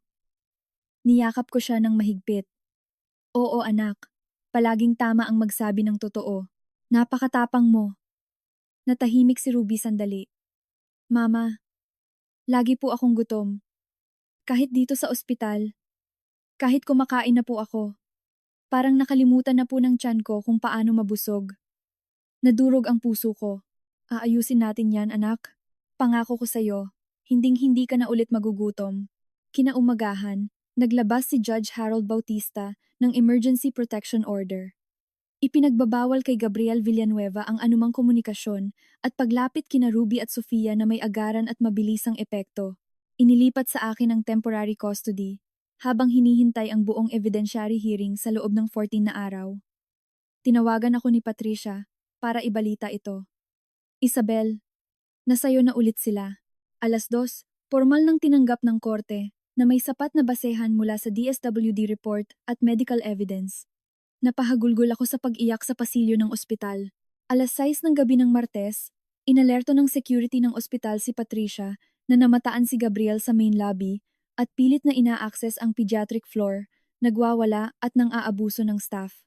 Agad na kinontak ni Patricia ang mga pulis. Ipinaalam kay Mr. Villanueva ang emergency protection order at inescort siya palabas ng ospital, report ng head ng security.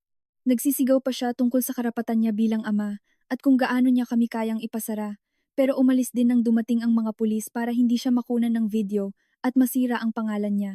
Dinokumento lahat ni Patricia. Bawat paglabag niya ay mas lalong nagpapalakas sa kaso natin. Nang gabing iyon, natulog si Ruby sa kama sa ospital, nakatabi ng akin, sa unang pagkakataon sa loob ng 2 taon. Sa kabilang bintana, nakikita ko ang kwarto ni Sofia, ang tahimik niyang anino habang natutulog, ligtas na sila. Sa wakas, ligtas na sila. 6 na araw na lang bago ang custody hearing, at sa pagkakataong ito, ipapakita ko kung sino talaga ang tunay na halimaw. Miyerkules ng hapon, nakaupo ako sa loob ng family court ng Makati para sa emergency custody hearing. Nasa tabi ko si Patricia. Maayos na nakasalansan ang mga folder ng ebidensya sa harap niya. Pumasok si Judge Harold Bautista at tumayo ang lahat. Magsiupon ang lahat, sabi ni Judge Bautista. Nandito tayo para sa petisyon ng pagbabago ng custody dahil sa child neglect na inihain ni Attorney Legaspi. Maaari ka nang magsimula, tumayo si Patricia. Your Honor, magpepresenta ako ng mga ebidensya ng matinding pagpapabaya at pang-aabuso ni Gabriel Villanueva sa kanyang anak na si Ruby Santos Villanueva. Kasama sa ebidensya ang report mula sa DSWD, medical documentation ng matinding malnutrisyon at testimonya ng mga eksperto. Inabot niya ang isang folder sa clerk ng korte. Nasa ilalim ng pangangalaga ng kanyang ama si Ruby sa loob ng 2 taon. Sa panahong iyon, ipinakita ng malalimang medical tests ang kritikal na malnutrisyon, timbang na nasa 5th percentile, pagbaba ng bone density, at vitamin deficiencies na tumutugma sa talamak na pagkakait ng pagkain. Kumunot ang noo ni Judge Bautista habang binabasa ang mga dokumento. Tumayo si Attorney David Medina, ang abogado ni Gabriel. Your Honor, nakakabahala nga po ang mga isyung pangkalusugan na ito. Pero naninindigan ang kliyente ko na si Ruby ay sadyang mahina at maarte lang kumain. Ginawa niya ang lahat bilang isang single father. Matalim ang naging boses ni Patricia. Your Honor, ang pagiging maarte sa pagkain ay hindi magpapaliwanag sa isang sistematikong malnutrisyon sa loob ng 18 buwan. Mayroon tayong testimonya mismo mula kay Ruby kung saan inilarawan niya ang pagkakait ng pagkain bilang parusa, ang pagpigil sa mga pagkain bilang disiplina para hindi siya maghanap sa kanyang ina, at ang patuloy na pagkagutom. Umakyat sa witness stand si Ma'am Emily Castro. Ma'am Emily, ano ang natuklasan ninyo sa inyong investigasyon? Tanong ni Patricia. Nagsagawa po ako ng forensic interview kay Ruby noong 4 ng Setyembre ayon sa DSWD protocols. Inilarawan ni Ruby ang isang bahay kung saan sobrang kontrolado ang lahat, inilayo siya sa kanyang ina at mga kamag-anak at nililimitahan ang pagkain niya. Sinabi niyang ang pagkain ay may kondisyon at ibinibigay lang kapag mabait siya na, ang ibig sabihin ay hindi pagtatanong tungkol sa kanyang mama. At ang medical evidence? Ipinapakita ng mga records ang tuloy-tuloy na pagbagsak ng timbang ni Ruby sa loob ng 12 buwan. Ang kasalukuyang timbang niya ay 27 kilos, napakalayo sa malusog na range na 32 hanggang 40 kilos para sa isang 30 anyos. Ang blood tests ay nagpapakita ng hormonal imbalances na tumutugma sa matagal na pagkagutom. Nag-cross-examine si Attorney Medina. Hindi po ba posibleng sadyang mahina lang kumain ang bata? Hindi natinag si Emily. Ang mga batang mahina kumain ay hindi nagkakaroon ng pagbaba ng bone density at hormonal alterations. Ito ay mga marka ng chronic caloric restriction na sinadya, hindi ng natural na pangangatawan. Sumunod na tumestigo si Dra. Sara Mendoza. Dra. Mendoza, ano po sa inyong medikal na opinyon ang dahilan ng kondisyon ni Ruby? Matagal na pagkakait ng pagkain. Ang katawan ni Ruby ay nagpapakita ng mga klasikong senyales ng malnutrisyon, hindi dahil sa kahirapan o kawalan ng pambili, kundi dahil sa sinadyang paglilimita. Isa itong medical neglect. Pagkatapos ay sumalang si Dra. Rebecca, isang trauma therapist. Sinuri ko si Ruby. Nagpapakita siya ng mga sintomas ng complex trauma hypervigilance, takot sa mga autoridad, at hirap magtiwala sa matatanda. Nagpapakita rin siya ng food hoarding o pagtatago ng pagkain, nakaraniwan sa mga batang nakaranas ng matinding pagkagutom. At tungkol sa parental alienation, naniwala si Ruby na inabandona siya ng ina niya dahil masama siyang bata at nakakahiya siya. Ang paniniwalang ito ay araw-araw na itinanim ng kanyang ama. Isa itong klasikong forma ng psychological abuse. Inilarawan din ni Sofia ang pakiramdam na wala siyang magawa habang pinapanood ang kapatid na naghihirap at tinakot na ganoon din ang gagawin sa kanya kung magsusumbong siya.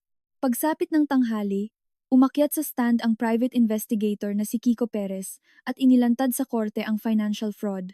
15 milyong piso. 50 million pesos ang kinulimbat mula sa cancer fund ni Sofia, gamit ang mga peking resibo, offshore accounts, at isang shell company.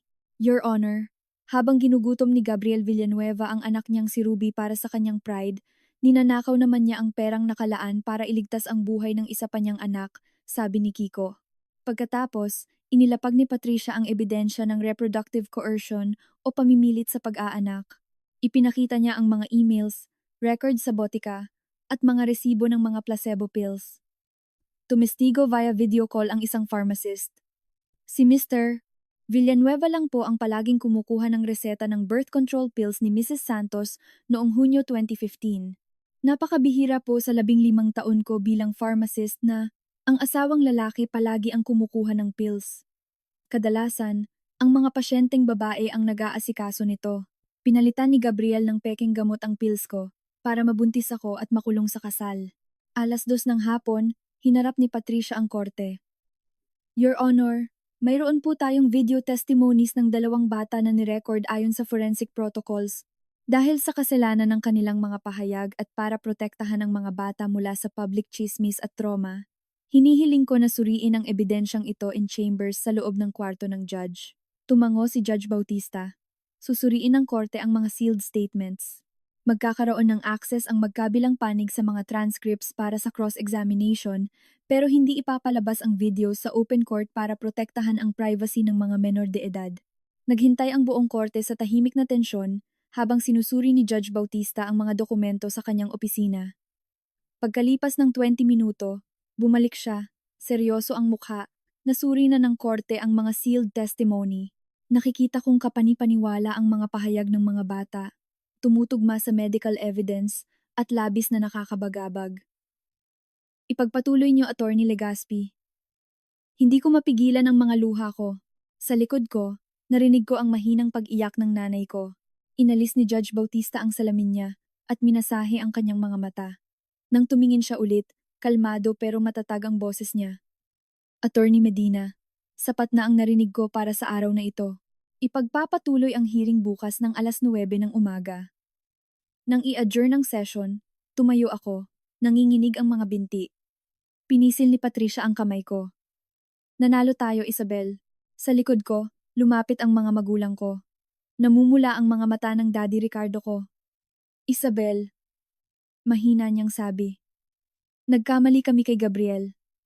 Sa lahat-lahat, hindi ko alam ang isasagot ko, kaya tumango lang ako. Hindi ko po kayang pag-usapan yan ngayon. Naiintindihan namin, sabi ng mami ko, hinahawakan ang braso ko. Pero nandito lang kami, hindi na kami aalis. Kinabukasan, Martes ng umaga, muling umugong ang korte sa tensyon. Inaasahan ng lahat na tatawagin si Dr. Martin Salazar, ang bayarang psychiatrist, pero walang nakakaalam na handa si Patricia na ibaon siya. 9:00. Tumayo si Attorney Medina. Your Honor, tinatawag ng depensa si Dr. Martin Salazar. Naglakad si Salazar papunta sa stand, formal na nakasuot ng dark suit. Itinaas niya ang kanang kamay at nanumpa. Bago pa makapagtanong si Medina, tumayo si Patricia. Objection, Your Honor! Ang medical license ni Dr. Martin Salazar ay tinanggal noong 2022. Hindi siya kwalipikadong tumestigo bilang isang expert witness. Nag-ingay ang loob ng korte. Pinalo ni Judge Bautista ang kanyang gavel. Order! Attorney Medina, totoo ba ito? Mukhang gulat na gulat si Medina. Your Honor, wala po kaming kaalam-alam tungkol dito. Naglakad si Patricia palapit sa judge.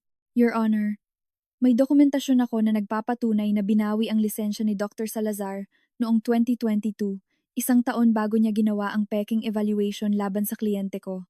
Bukod pa rito, may ebidensya ako na binayaran ni Gabriel Villanueva si Dr. Salazar ng 1.5 million pesos noong Hunyo 2023 sa ilalim ng mesa para gumawa ng peking psychiatric report para ideklarang baliw si Isabel Santos.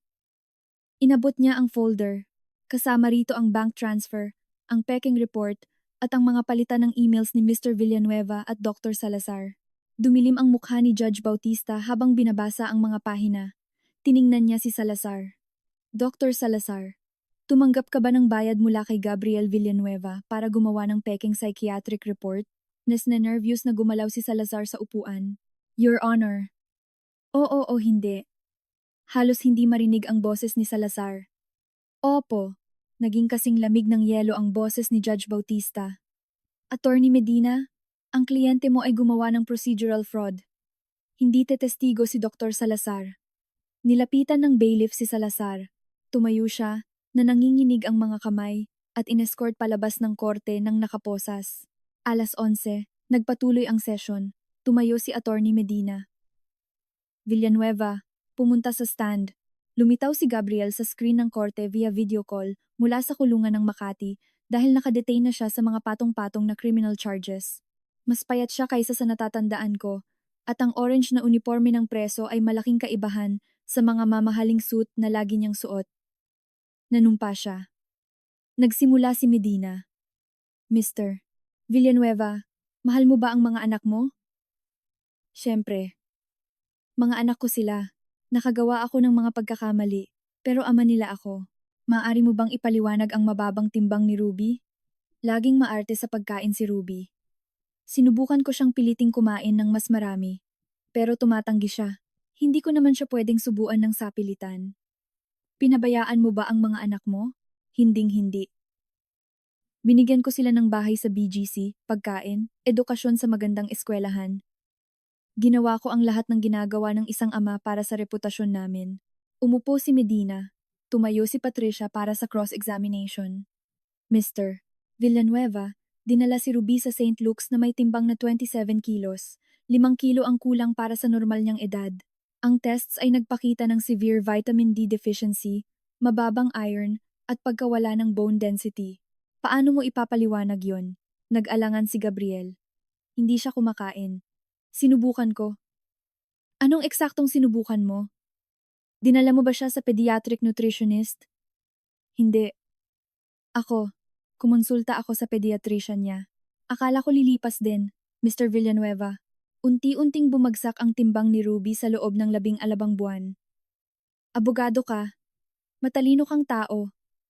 Sinasabi mo ba ng seryoso na hindi mo napansin na namamatay na sa gutom ang anak mo? Nagtagis ang panga ni Gabriel. Mahirap siyang pakainin.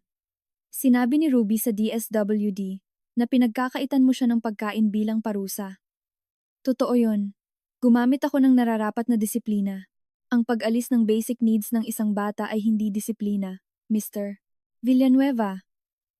Nag-object si Medina, pero na-overruled. Bumalik ang tingin ni Patricia kay Gabriel. Paulit-ulit mo ring sinabi kay Ruby na inabando na siya ng nanay niya dahil masama siyang bata.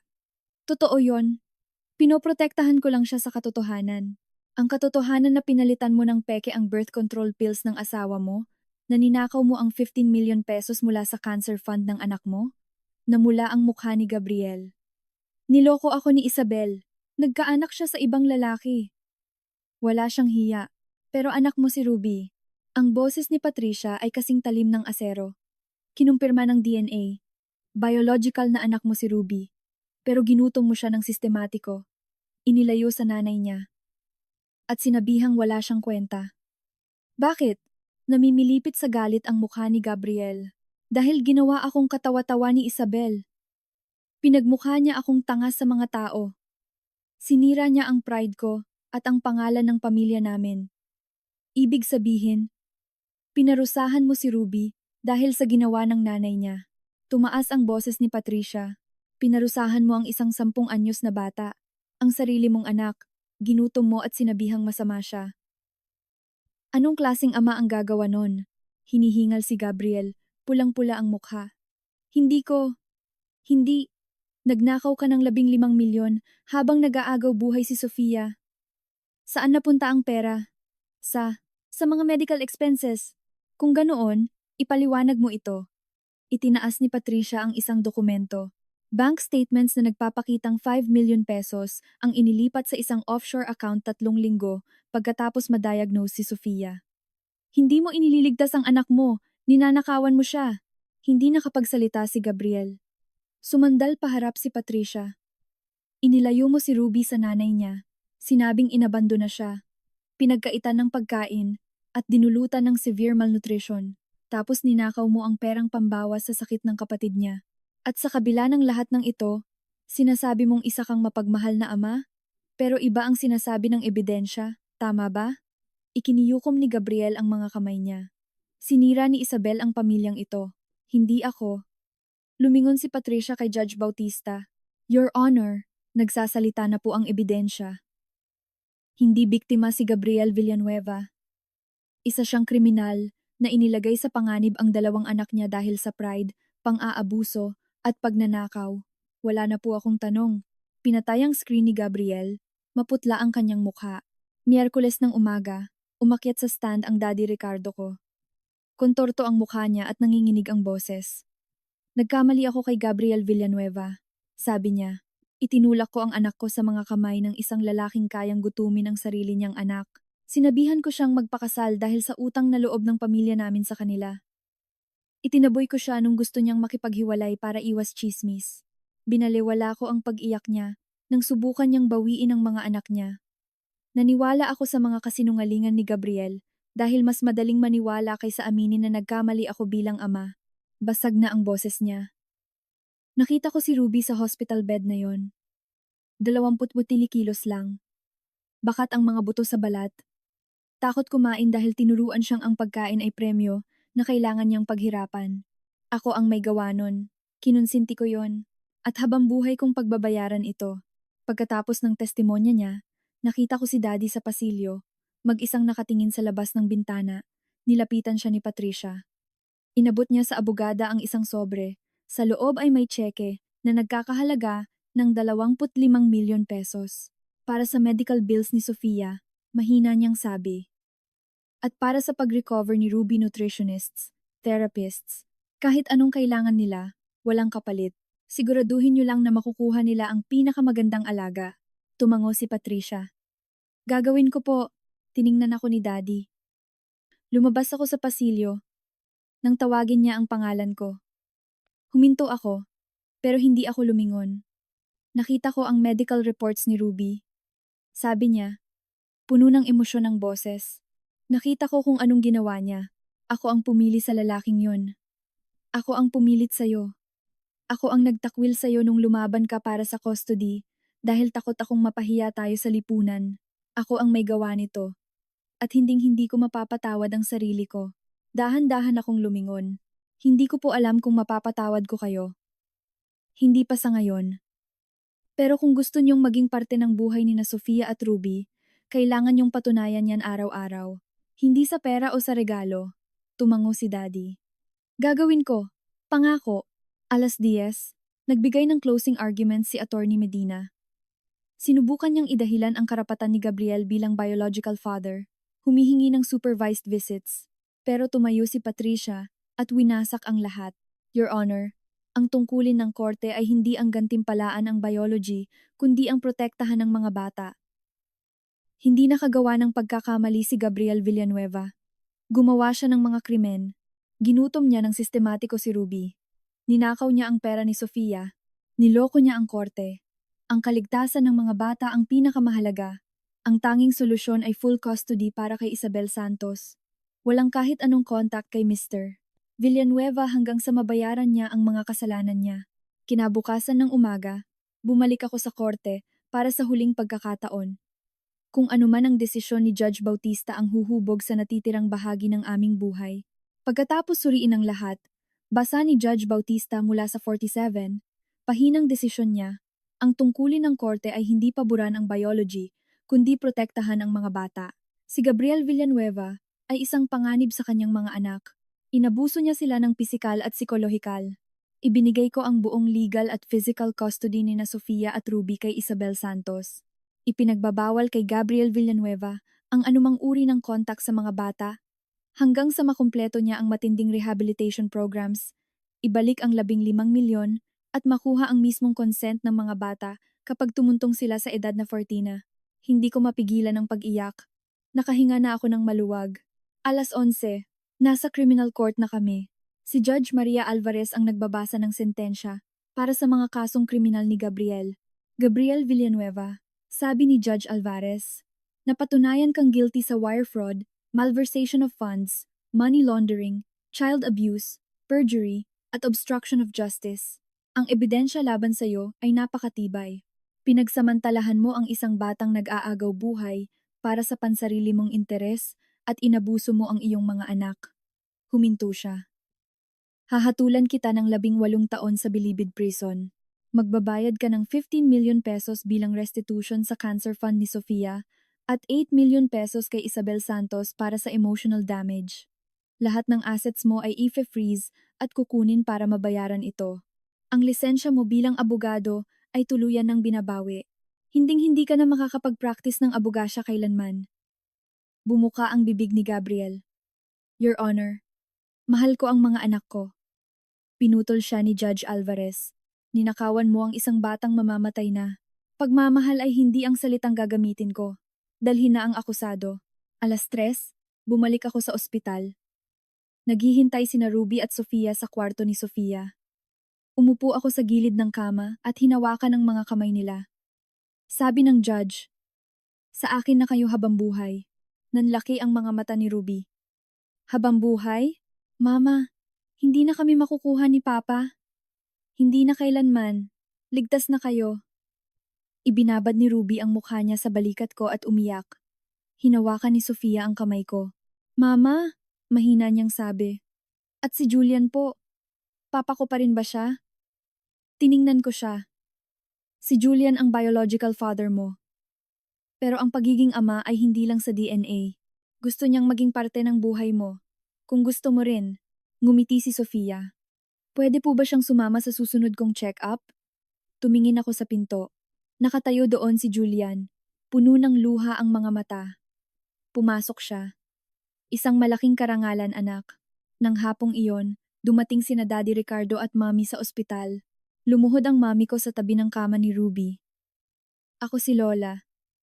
Patawad kung ngayon lang kita nakilala. Tiningnan ako ni Ruby. Tumango ako. Sabi ni Papa wala raw kaming lolo at lola. Bulong ni Ruby. Naging magaspang ang boses ni Daddy. Meron, anak. At hinding-hindi na kami aalis. Biyernes ng umaga, tumawag si Mark. Kamusta ang firm, Isa? Buhay tayo. 3 bagong kliyente ang pumirma ngayong linggo. Pagkalabas ni Sofia, ibabangon natin ang lahat. Nag-alangan si Mark. Nag-alok si Julian Reyes na magpautang ng 25 million pesos sa firm natin. Walang interes, walang hinihinging kapalit na shares. Tulong lang daw.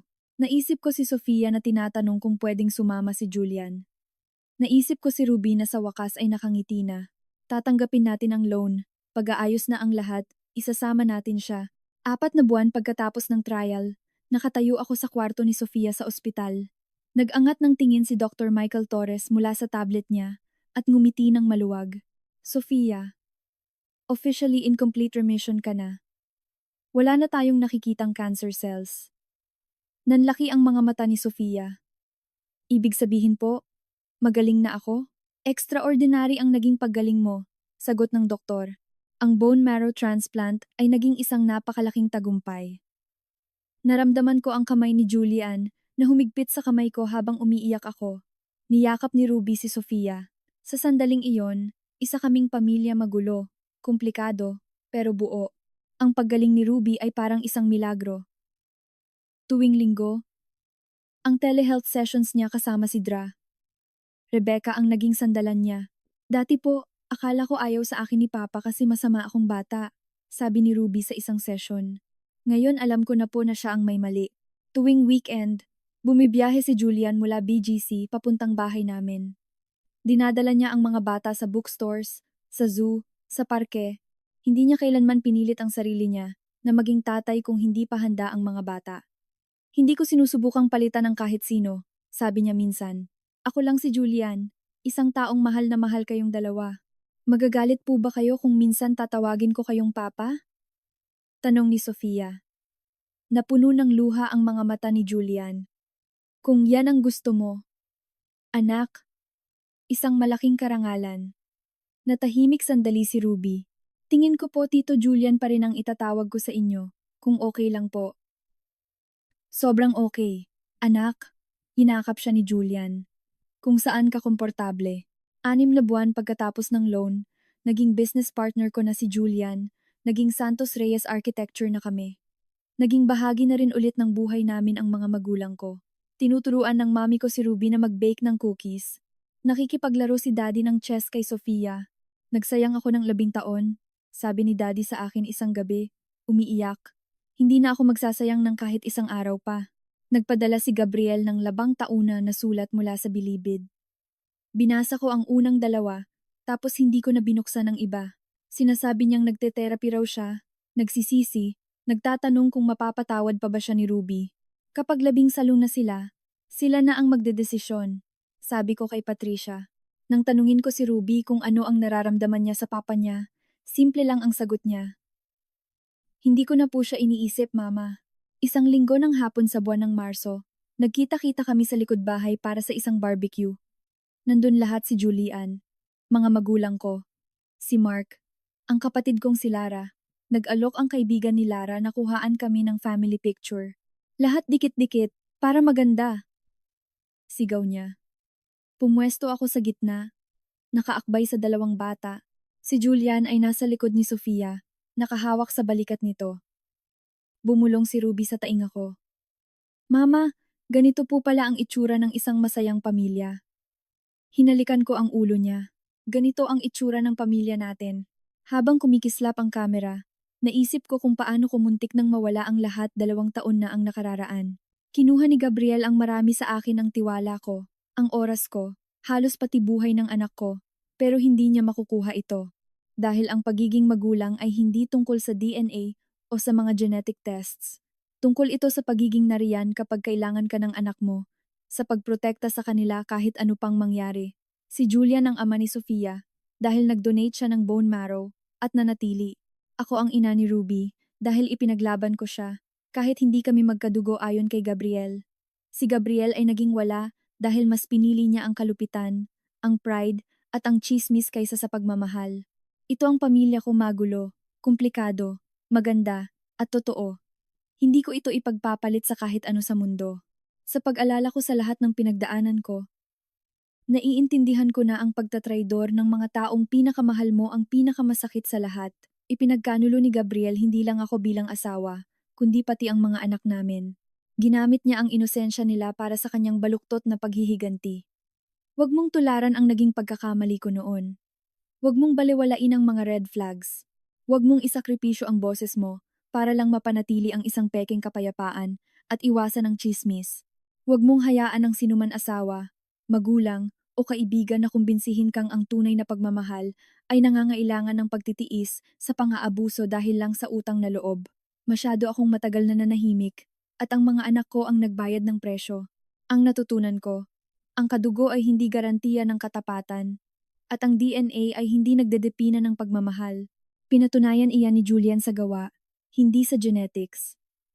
Ang mga anak kong sina Ruby at Sofia ang nagpapaalala sa akin araw-araw na ang pagbangon at katatagan ay maaaring mamulaklak kahit sa lupang sinunog at winasak. Ang payo ko, protektahan mo ang mga walang laban. Idokumento mo ang lahat. Huwag mong hayaang patahimikin ka ng hiya. At tandaan na ang paghahanap ng hustisya ay hindi nagmumula sa puot, kundi sa pangangailangan na wala ng ibang tao pa ang makaranas ng parehong pagdurusa. Ano ang gagawin mo kung ikaw ang nasa posisyon ko? Naranasan mo na bang ipagkanulo ng pamilya o lumaban para sa hustisya kahit mukhang imposible? Ikwento mo sa comments. Ang kwento mo ay maaaring magbigay ng lakas sa isang taong nangangailangan nito. Kung naantig ka sa pinagdaanan namin, mag-subscribe sa aming channel at ibahagi ang kwentong ito sa taong sa tingin mo ay kailangang makarinig nito. Salamat sa pananatili hanggang sa dulo.